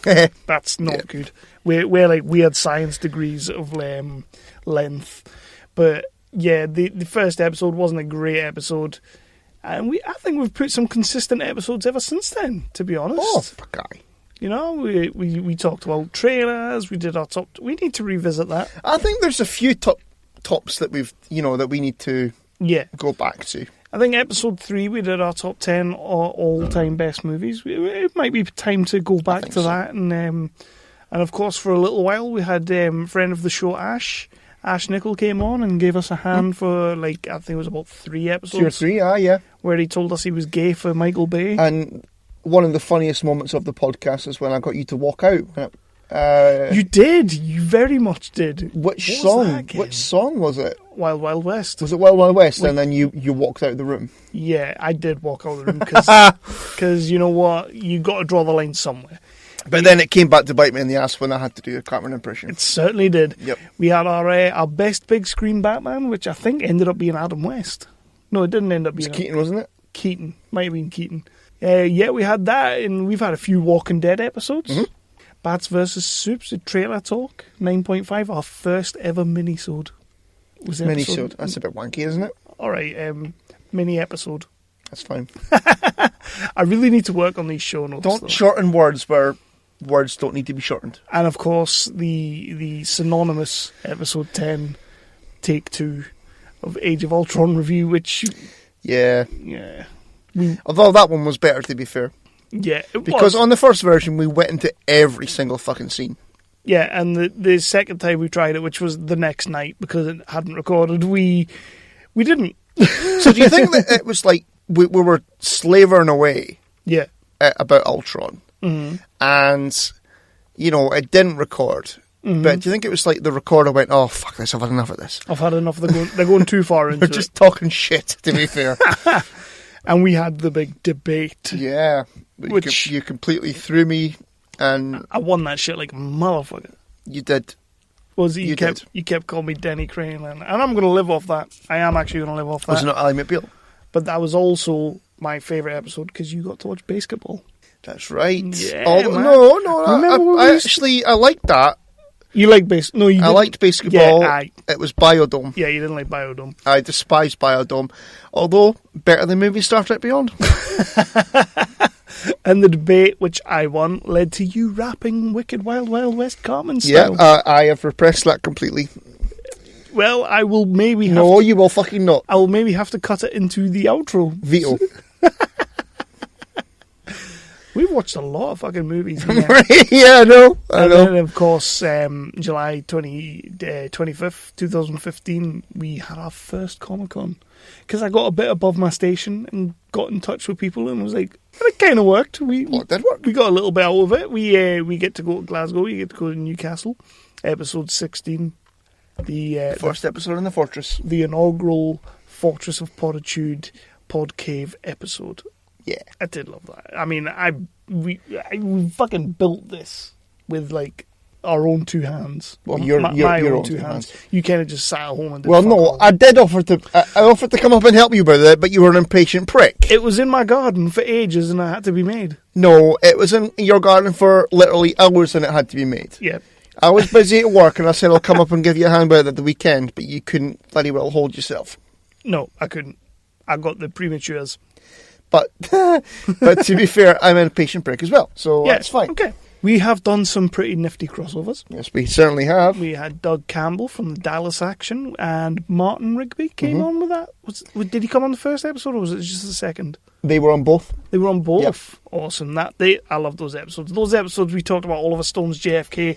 Yeah, that was the first time we kind of went out of our safety zone, wasn't it? Really, that was my idea one night because I got into the Dallas Action Doug's show, which is still going. You can still find that show. Mm-hmm. It's a cracking podcast, all about the facts behind the JFK assassination. It's great. It is. It's great. It was fantastic, and I love doing both those episodes.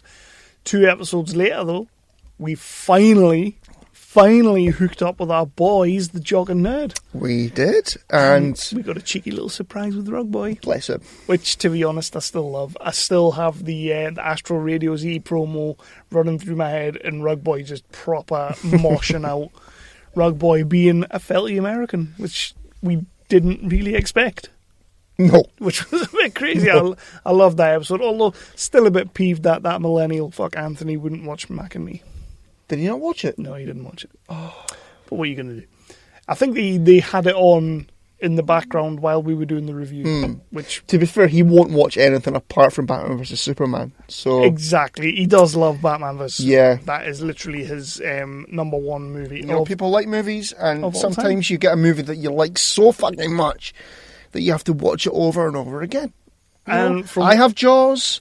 But the funny thing you is... have Airplane, Anthony has Batman vs Superman. The funny thing is, I don't even think he's seen the Ultimate Cut yet. He doesn't want the Ultimate Cut. He's just like, I'm going to watch that theatrical version all the time. Has he got such a chub for the He's got theatrical chub. cut?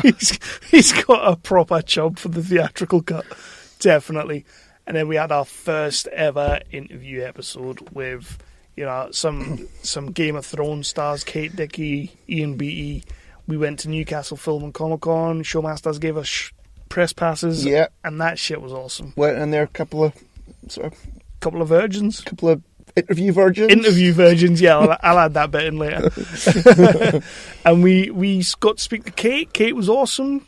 Tom Burke, Ian Beattie. Kate Dickie, to be fair, God love her, she was the perfect first interview for us because she was so nice. And I could have spoken to her for hours. Oh, I could have. I would love to get her back on. But there were people queuing up for autographs. Yeah. Just ignorant of anything. Yeah. Then we had the Dallas Action Part 2, another awesome episode. It was about time we did that. And we went to see Star Wars. Yeah. Oh, man, remember when Star Wars came out? That shit was awesome. I'm looking at these fucking covers and I really don't like these covers. Look at all my different logos. You do. You have made like 20 logos. Yeah, I have. I know. And then my old buddy Hayes came on, Hayes Red Mist, which ended up becoming a thing. Mm-hmm.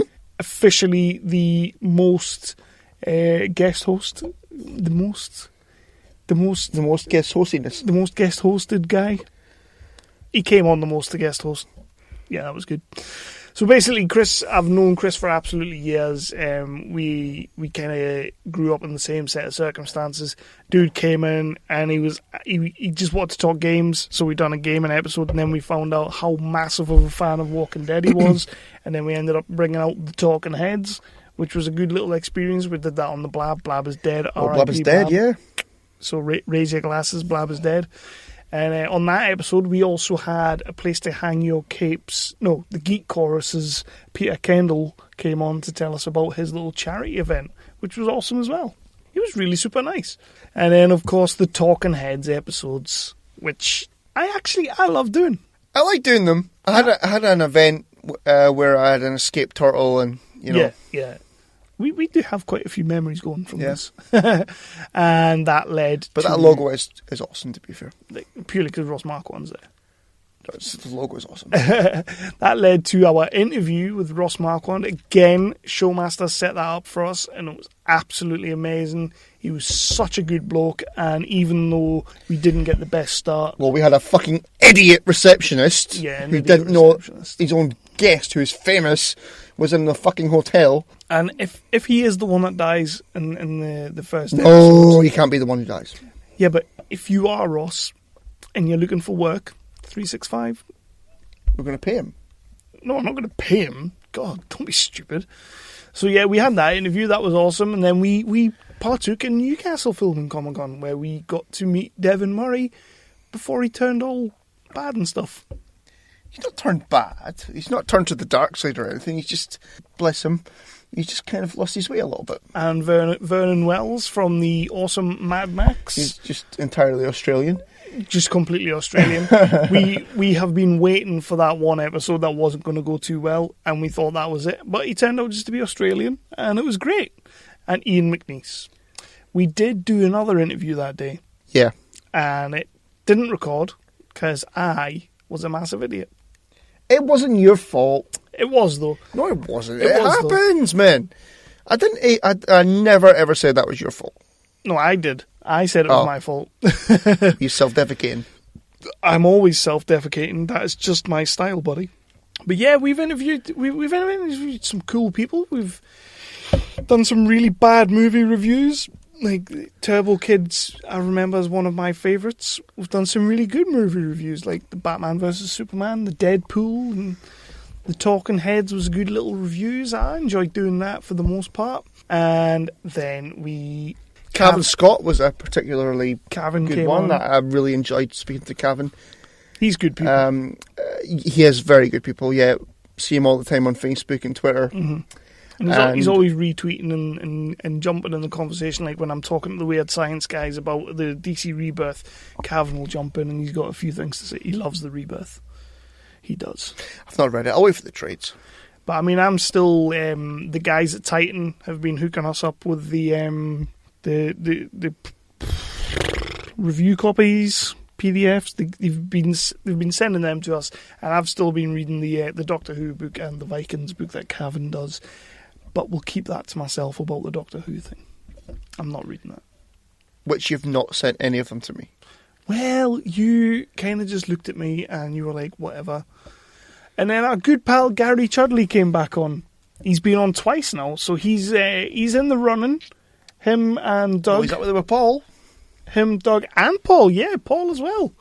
Are all kind of even keel to try and catch up with Hayes' 9 episodes. Something like that.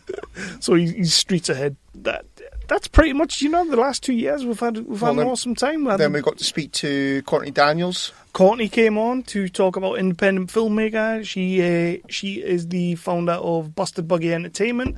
The Damp Night guys came on. They're coming on for episode 2 as soon as possible. Get that sorted. Yep.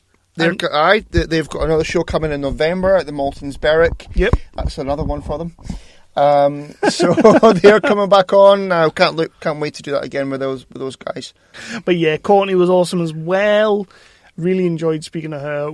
My daughters are going to watch the Rescue Dogs movie, and they are going to come back on because they want to be part of the show. They want to do some little reviews and stuff.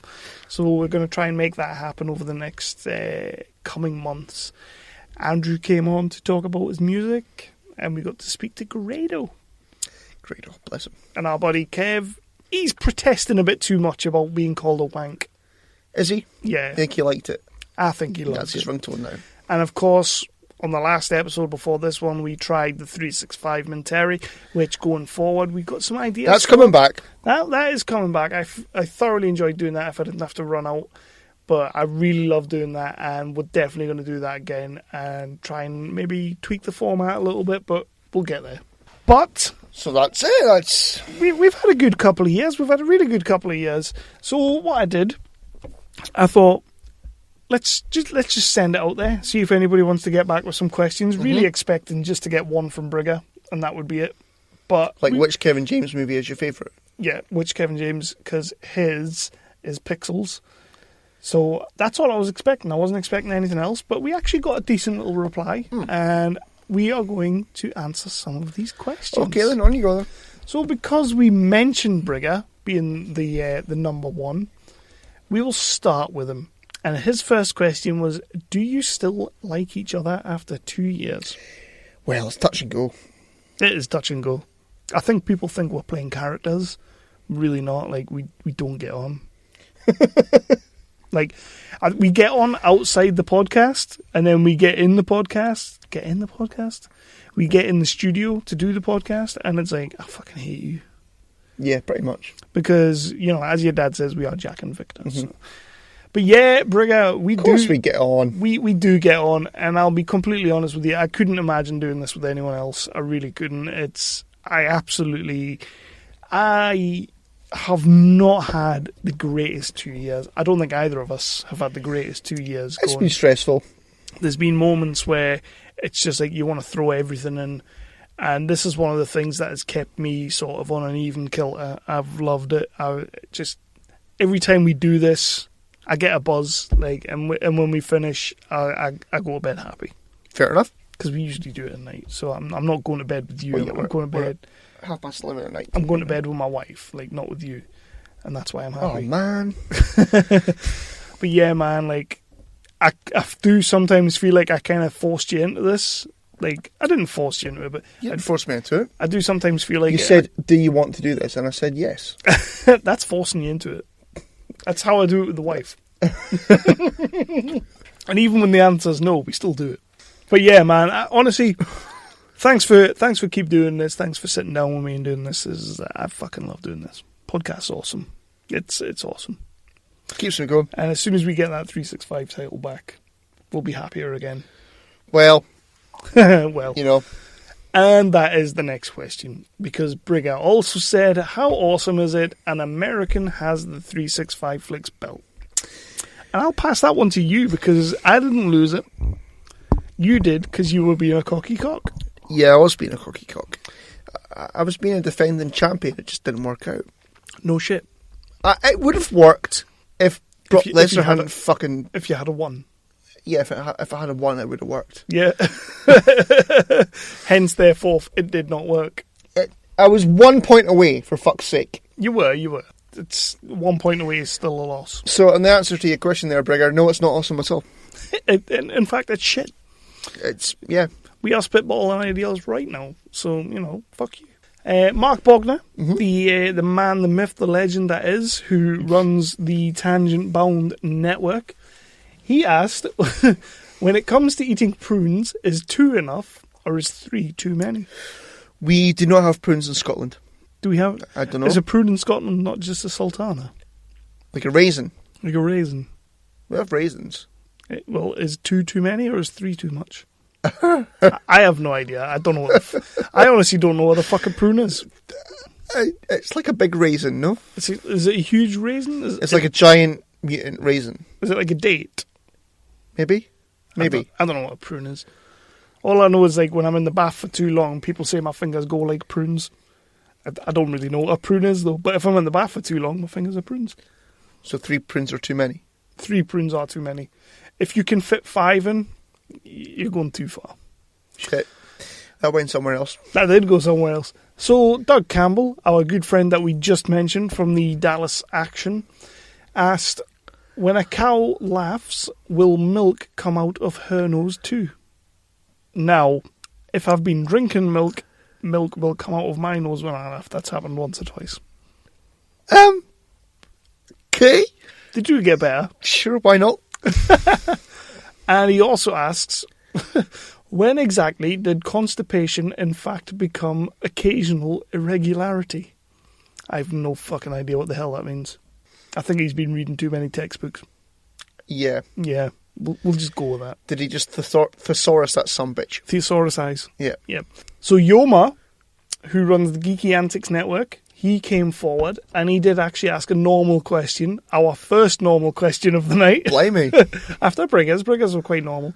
He said the best of the pre-MCU comic book movies include TMNT, Punisher, Spawn, Blade, etc. So basically, what is the best pre-MCU comic book movie? Spider-Man 2. Is that pre-MCU? It's not in the MCU, so yeah. Meh. So does that mean I can go DC then? Yeah. I don't know. Comic book movie, I've always had an affinity for the Punisher, if I'm honest with you. The Thomas Jane Punisher. I've never seen those. I'm a huge fan of that. Yeah, I'll go with that. I like Spider-Man 2. It's kind of the seminal sort of Spider-Man movie. Spider-Man 2 was considered the best superhero movie until The Dark Knight was released. Yes, that's widely the consensus.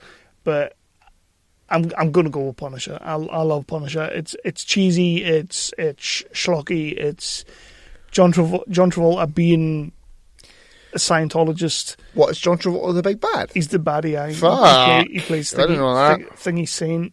Monica Bellucci being sexy as shit. Ben Foster being a little geeky gamer, quite good. And big sexy Kevin Nash taking down Thomas Jane. Although he gets beat, so he doesn't take him down. Kevin Nash plays the Russian. Did he get injured? He probably got injured. Probably. Yeah. So Big Dev, the asshole that is Big Dev. Go on then. And you know I love Big Dev, so I say that with, malice. He came forward and he just had to ask the question. If BVS, which is Batman vs. Superman, were a food item, would it be a shit sandwich or a bowl of raw sewage stew? He's got away with words, Big Dev. Ew. I want Big Dev on the show soon. We need to do that. We need to get a crossover. We kind of mentioned it. Well, he was desperate for that title, but yeah. He fucked that more than I did. He fucked it up more than anybody did. It was becoming like he was becoming the Dolph Ziggler of the 365 title. Yeah. So answer the question. Is BVS a shit sandwich or a bowl of raw sushi? No, BVS is a nice, fucking awesome ass fish supper. I like to think of it as a lasagna. I don't like lasagna. It has layers. Ooh. It's like that. Deep. Impressive. Most impressive. I was just ripping off Shrek. Oh. How would you rank all of the comic book shows? So will we just stay with the CW or will we go with everything? So you have to include S.H.I.E.L.D. and Netflix. So you got S.H.I.E.L.D. Fuck that. It's like 20 shows. It's not 20 shows. Okay. We'll top 5 them. Fuck. Right. Okay. So top 5 them off the top. Of your head. I'm not including Gotham. Fuck that. Jesus Christ, Dev. Right, I'll start. I'm trying to think. I'll start. I'll go 5 would be Daredevil. I'll put Daredevil at 5. 4 would be Arrow. No. 4 would be Gotham. Because I do actually like Gotham. Get the fuck out. You're putting Gotham above Arrow. Yes. Fuck you. Why? Because Gotham sucks and Arrow's awesome. 3 would be... I'll have to come back to 3. 2 would be Arrow. 1 would be Flash. What would 3 be? What other comic book shows is there? Walking Dead. Okay, so 5. Okay, 5 I'll put Arrow. 4 I'll put Agents of S.H.I.E.L.D. Fuck yourself. I'm not allowed Gotham, but you're allowed Agents of S.H.I.E.L.D. You've not watched it. It's crap. You've not watched it. I have watched. So you don't know if it's crap. I've watched Series 1 and the series that goes in with the Winter Soldier. I've watched those series. Right, carry on. Ghost Rider's on the next series, though. Anyway, so Arrow, Agents of S.H.I.E.L.D., Jessica Jones. Oh, shit. I don't know. My number 1 is Daredevil. Okay.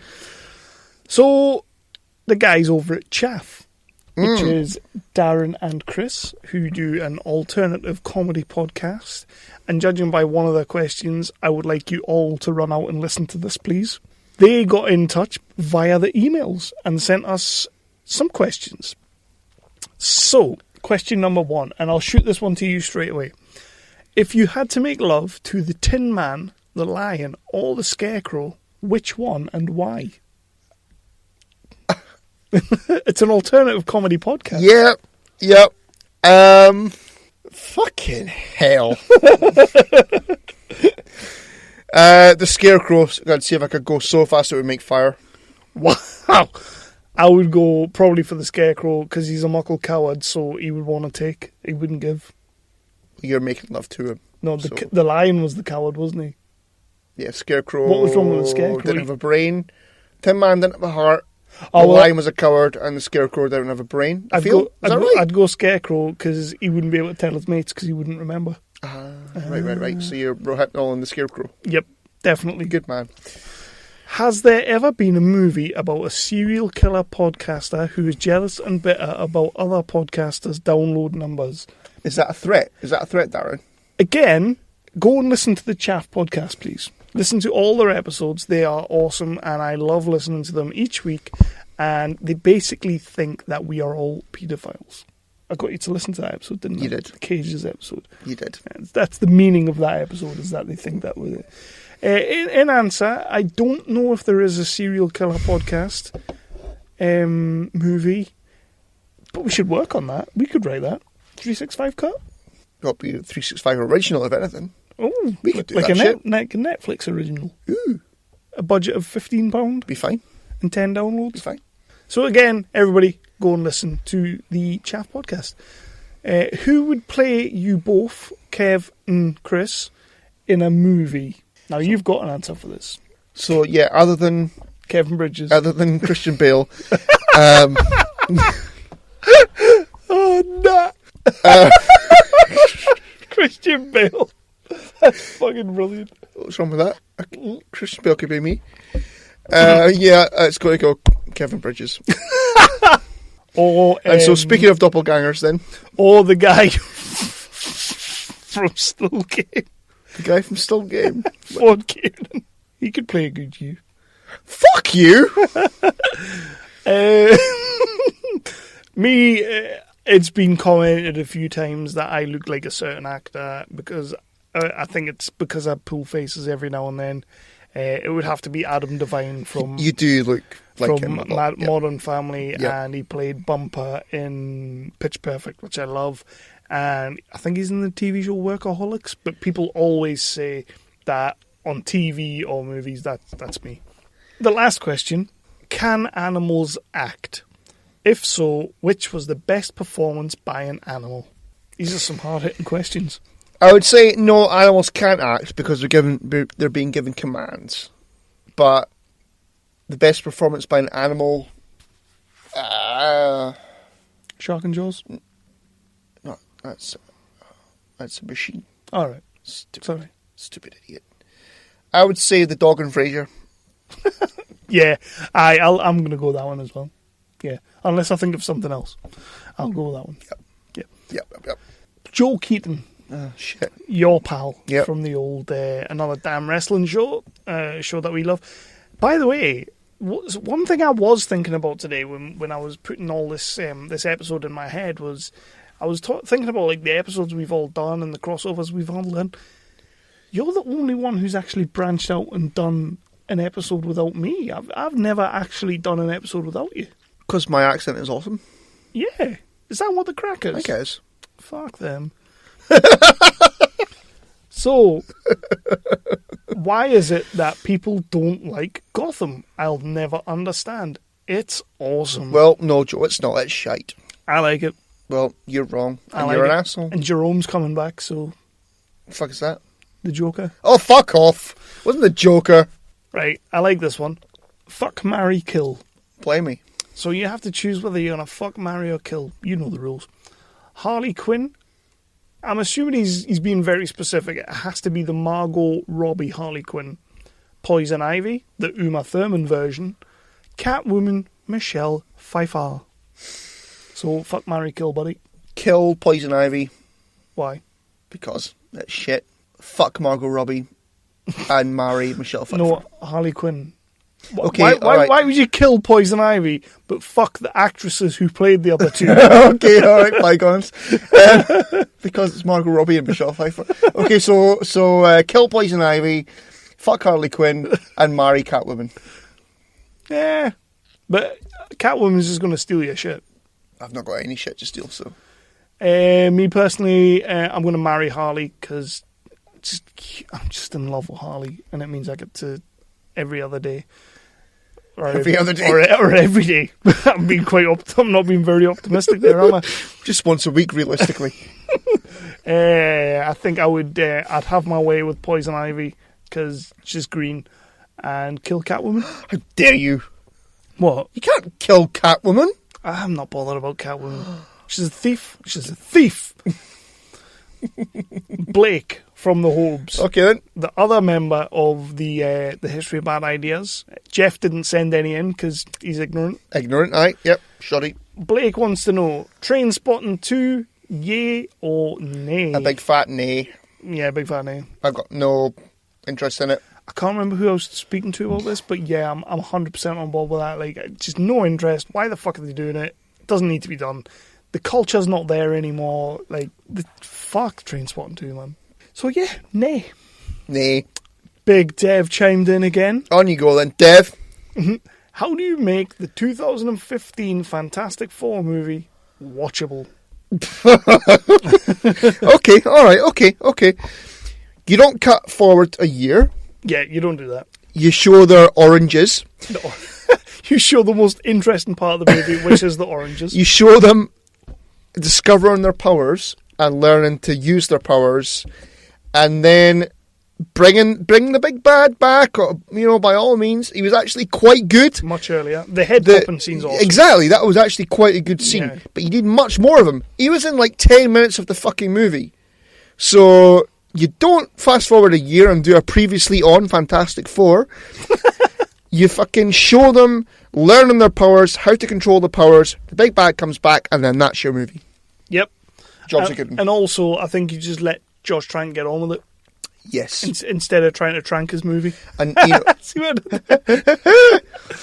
Back off. I'd been thinking about that for like 5 minutes. Have you? Has that been your big joke of the night? Awesome. No, just the last 5 minutes, arsehole. Don't trank his movie. Oh, he's pleased with himself now. he made it funny. Ah, yes. So yeah, that's how you do it, Dev. Possible future 365 cut? I'm not wasting my time on that. No. Genesis first. Because then I'd have to like recast and everything. So I'm going to move over to our good pal Jim Werner at weirdscience.com. Let's go for it. Who sent us a fantastic email, and I'm really happy with this one. So Jim says, and I'll try and read it in his voice. Hey guys, congrats on your second year anniversary, Chris and Kev. It makes me so happy that you guys found each other, but also that we live in a world that finally allows two men to follow their hearts and not live in the shadows alone. Cheers to 2 years of love, and here's to many, many more. Stand proud. Brilliant. This is why I wanted to call it a birthday instead of an anniversary, because I realised I'd fucked up. So he then goes. Okay, on you go. He then goes on to say, "Let me wipe the tears of joy from my eyes, and ask you a couple of questions on such a joyous day. Number one, what did each of you have for dinner last night?" I had scampi and chips. Scampi and chips last night. Yeah, I think I had spaghetti, but with little twisty spaghetti. Nice, classic. Like fusilli or tagliatelle, or it's got a weird name. Number two, what is your favourite gangster rap song? Never Gonna Give You Up by Rick Astley. That's gangster. Oh my fucking god. Gangster rap song. I was never really massively into gangster Does Gangster's Paradise count? That's the only one I can think of. It's got gangster in the title. Isn't it? Yeah. That count. I think mine would have... Michelle Pfeiffer. Segues all So days. here's a question for you, tangent. Michelle Pfeiffer in Gangsta's Paradise or Michelle Pfeiffer in Batman Returns? By Michelle Pfeiffer in Gangsta's Paradise, do you mean Dangerous Minds? You know what I meant. Because that was the name of the movie. You know what I meant. Dangerous Minds. Although she was in that video, so fuck yourself. Dangerous Minds all day long. Loved that movie. Yeah, I would agree with you. Loved that I would agree movie. with Gangster rap song. I was a big fan of Biggie. Biggie back in the day. He's not exactly gangster rap, but I like Biggie, and it's not exactly a gangster song, but I love it when you call me Big Papa is one of my favourites because it was in Hardball. I think you're talking to me there. And Hardball made me cry. So, number 3, Chris. Oh, yes, sir. Very much for you. What is your favourite Beyonce song, and is she the best looking woman in the world, or what? Yes, she is. And my favourite Beyonce song is Halo. A little rendition? Absolutely fucking not. Number 4. Is Stoke-on-Trent a city or a name of a porno I want to see right now? The real answer is both. I believe it's Stoke-on-Trent. It's Stoke-on-Trent. Not Stoke-on-Trent. You seem to have a typing impediment. Oh, he's my pal. Leave him alone. All right. So, when are you guys going to have an episode about the movie Gregory's Girl? Oh, I would do that. You know what it is? I read that today and I was like, we so need to do Gregory. I fucking love that movie. That was a good movie. I love that movie. Scottish movie. Yeah, it is very Scottish. That's got to be done. So, yeah, Jim, that's getting done, mate. It's 100% going to be getting done. That's on the board. I'm going to put that on the board right now. So, he did say 5 questions. However, he puts in a 6th because it's never too late to pimp your own show. So, number 6 is what the fuck are those guys at Weird Science DC Comics podcast thinking? Putting out a weekly 8+ hour podcast where they review every single DC comic that comes out that week. Plus, talk DC comic news, read listener mail, and sprinkle in stories and jokes that are sometimes comical but are always real. I know they are the current Pod and Family Podcast of the Week winners, but where do they get off and when do they sleep? That's some goddamn ass good pimpage. That's some brilliant pimpage. I'm going to get them to write our pimpage from now on. Yeah. So I read that and I was like, that's pretty. You know, pretty Brigger offered to because Ruby and Scarlet did the promo for them, which was awesome. Brigger offered to do a similar thing for us, but then we can't write copy for shit. So yeah, we can't. But after that, I think they should. I think they should do that. And you know what, man? Your 8 hour plus podcast, you haven't broken the 9 hour yet, and you have to break that 9 hour because I'm not going to be happy until you do. Because I work 10 hours a day, so I need me a 9 hour podcast or a 10 hour podcast. You could listen to multiple podcasts. So yeah, he ends up the email with, I love you guys and you better keep the podcast coming because if you stopped, I'd actually have to listen to Eric at work. Believe me, I like you guys so much better than listening to him yelling about which Lost Boys sequel is the best. At least me and Chris know it's a tie. They all suck. Fuck you, Jim, because the sequels are not exactly underrated, but very good. So, yeah, whatever. Fuck you. Love always, Jim, brackets, Poland's sweetheart. P.S. Hey, Kev, it looks like Tim Drake is going to die. Whoa! Oh, spoiler, motherfucker. Big spoilery fuck. So, yeah, that was Jim Werner from over at Weird That Science. was cool. I love that podcast. I know you're sort of the Rebirth thing, so you listen to them like more religiously than I do. Well, that was the thing. Like, I hadn't read any sort of proper comics like DC Comics, Marvel Comics. I hadn't read anything for years, fucking years, man. I kind of got into the New 52 when it first started, but it was wank. So I dropped it very quickly and just went away from it. And then I wanted to kind of start getting back into it. So I started looking for a podcast that talked about comic books and talked about DC and that. And that's when I found Weird Science. And at first, I was completely fucking lost because they were talking about every comic book that comes out every week. So I'm sitting there going, I don't know what the fuck this is. But the banter and the patter that they come out with just kept me listening. because they just talk about having like irritable bowel syndrome, like syndrome, like every 2 minutes. You're going Sean Connery again. And then I got talking to them, and then Jim starts like DMing me by accident about fucking spraying the walls of Walmart with shit because he's just had Chinese buffet. Lovely. And you know what? When you pull back the curtain like that, and you let people in, that's some good ass shit, like, which is what was coming out of his ass. So that's Jim Werner. Love listening to that podcast. Yeah, I love DC Weird Science. That's right, isn't it? Weird Science DC. And if you have a spare 10 hours, go and pick up the latest episode. So, a good friend of the show, Chris Hayes, he's been on the show about 20 times. He decided to throw a spanner in the works and try and get an argument going. So he says, "Happy birthday, gents. Here's a question. Who wins in a fight between Spider-Man and Batman? But Batman has no armor. Batman is just Bruce Wayne. Also, Spidey can't spit web out, but he can climb walls." Well, I don't appreciate the stipulations. It's a bit of a ridiculous question, because you're saying, could Batman beat Spider-Man, but then you're not letting Batman be Batman. So, and you're not letting Spider-Man really be Spider-Man. No, it's a bit of a silly question, Chris. So, yeah, I'm not going to answer that. So it's pretty much, can Peter Parker beat Bruce Wayne? Well, no. And the answer is no. Because he's a kid, so Bruce Wayne would slap the ever-loving fuck out of him. No. Well, he would. Peter Parker would kick the fuck out of Bruce Wayne. Bruce Wayne's like an adult. Peter Parker's a kid.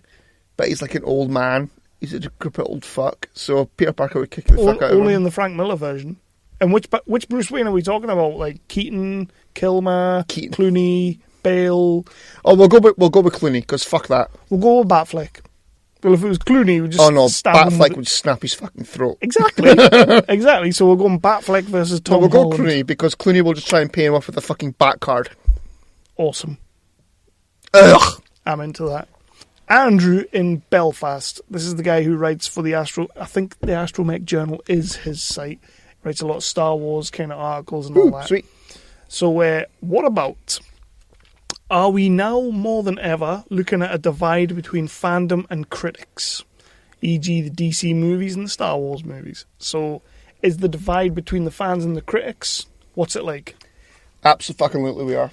It's like a fucking Grand Canyon right now. Like, the critics are so fucking out of touch. They got no idea what's going on. Well, we've already banned a certain we did thing that we will never ever mention again from this this podcast and the website. Yep. There is a divide. Mm-hmm. The critics want to talk about, shit, fucking how artsy fartsy it is or whatever. Mm-hmm. I guess, but we're not going to listen to them. The critics want to sit there and go, "It's not Marvel. It's not Marvel.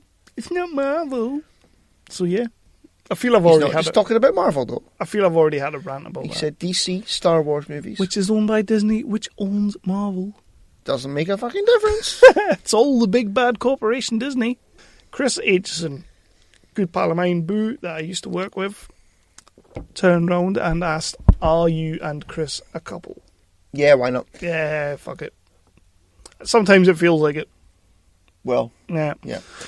And he also asked, why does Chris like Iron Man 3 so much? Because it's awesome. It's not the Batman Dark Knight Rises is better. No, it's fucking not. Well, no, because I won that argument. It was a fucking fix. Unless you want to do a repeat rendition of Cartman doing Wicked Wild Wild West, you will admit that Iron Man 3 is a far less of a movie. You know what? Put it on. I'll just take my fucking headphones out. No, Iron Man 3 is a better movie. It was the first movie after Avengers Assemble, or the Avengers in America. It was the perfect movie for after that movie. Tony Stark almost died. He was fucked. I know. Yeah, I'm quite a few cans in now. It was Tony Stark is fucked up in the head because he almost died. He's a fucking piping hot mess, as we all know. He says it in the movie. And it's a character movie of Tony Stark rather than Iron Man. And fuck you, it's a good movie. It's Shane Black remaking Lethal No, Weapon. fuck off. It's a good movie. Kiss Bang Bang. It's a good movie. I know it's set at Christmas and the fucking something gets kidnapped and all that shit. As you said, using all the Shane Black tropes. It's a good movie. So fuck in off. A Marvel movie.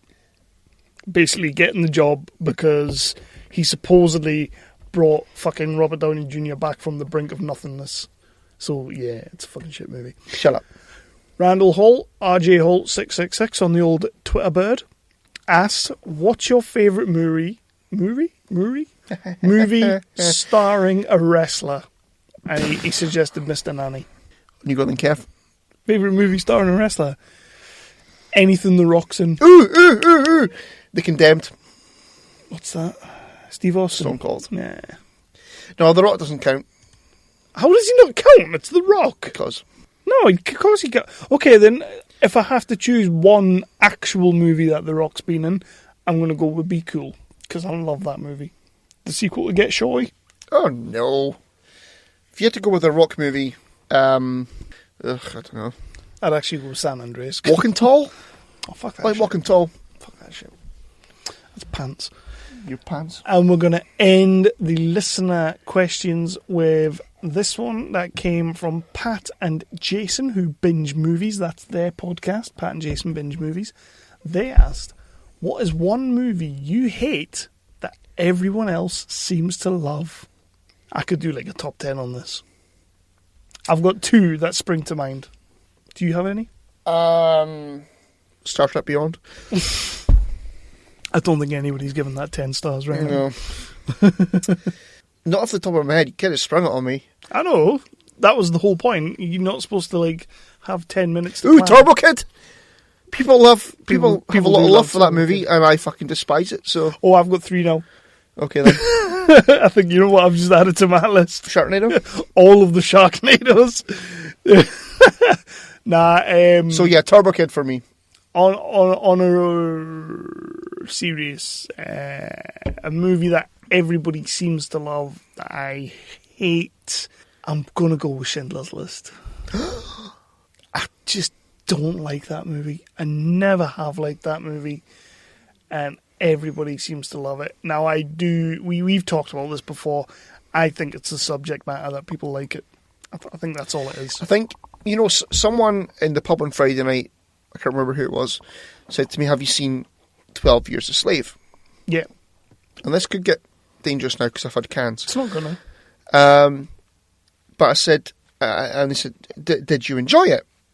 And I said, no, I didn't really enjoy it because I didn't think it was that great a movie. And I think that the subject matter was there to make people feel guilty.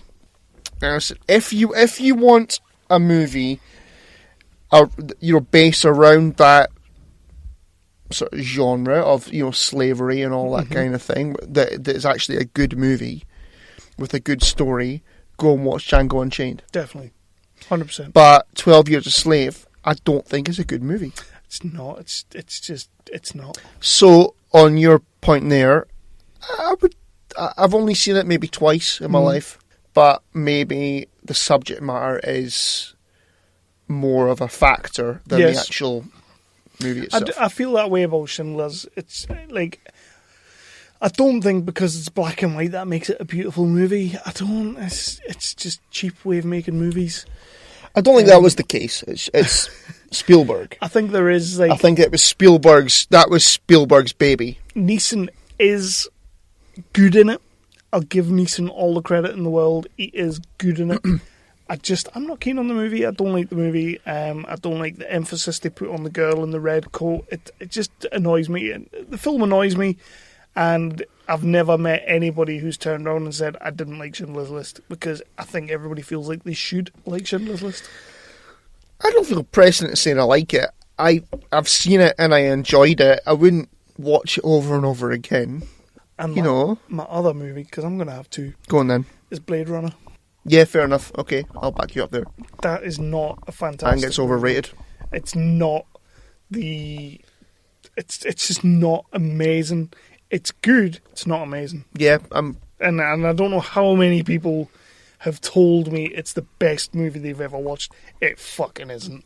Rutger Hauer in that last 5-minute scene when he's doing the tears in the rain. All those memories are lost like tears in the rain. Great scene, terrible movie. So yeah. There we go. That was the listener questions, and we've never really done that before, and that was pretty cool. And it was better than Hobby, to be fair. We might do that in another 2 years. Yeah. I'm not bringing that in regular. Not if that's the questions we're getting. Fucking prunes. So we are the 365 Flicks. This has been episode 48. This has been 2 years. It's been 2 years in the making. In the coming. It's been 2 years. This has been 2 years. Could have just left it at It's that. our birthday. Bless. Yeah. You got a cake? No. I did actually. Lindsay was away out today to get some things from the shop, and I did almost ask her to get a caterpillar cake. But you didn't bother? No, because she ended up not going. Oh. That's rubbish. I know. So even if I had asked her, we wouldn't have got it. I could go for some cake now. Let's go get some cake.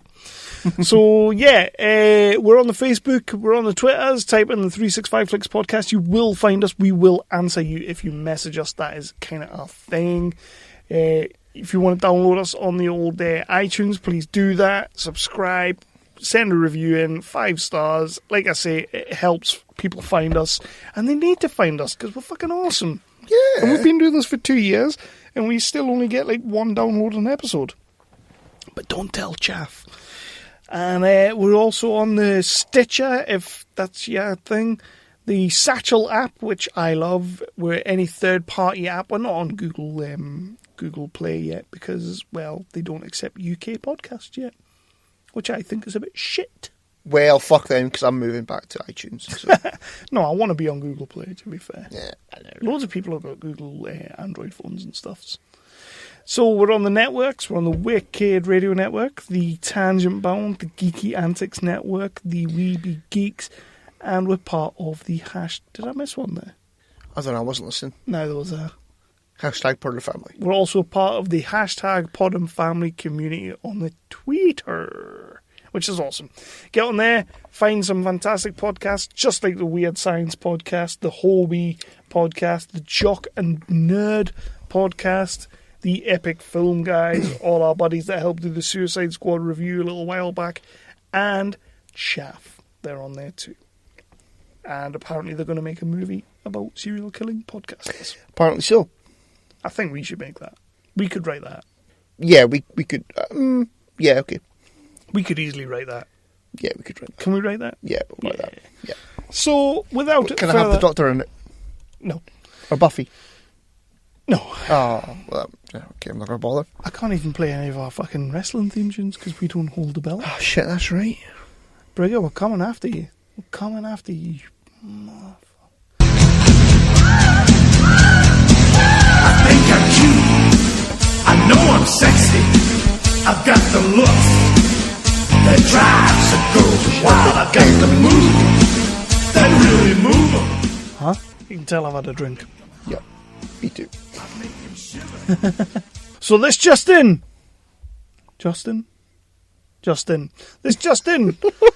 Brigger sent us a message saying that he wanted his theme tune played at the end of this episode because he is the 365 Flicks champion as of right now. Alas. And you know what it is? Even when we win that title back, he still has his 365 in the bank because you're a cocky cock. That's right, he does. Yeah. And he'll probably cash it in straight away. Mm-hmm. So he sent us a message on the old Twitter bird and said, "You motherfuckers, I want my theme tune played at the end of your 2-year birthday episode." And they went, someone was watching.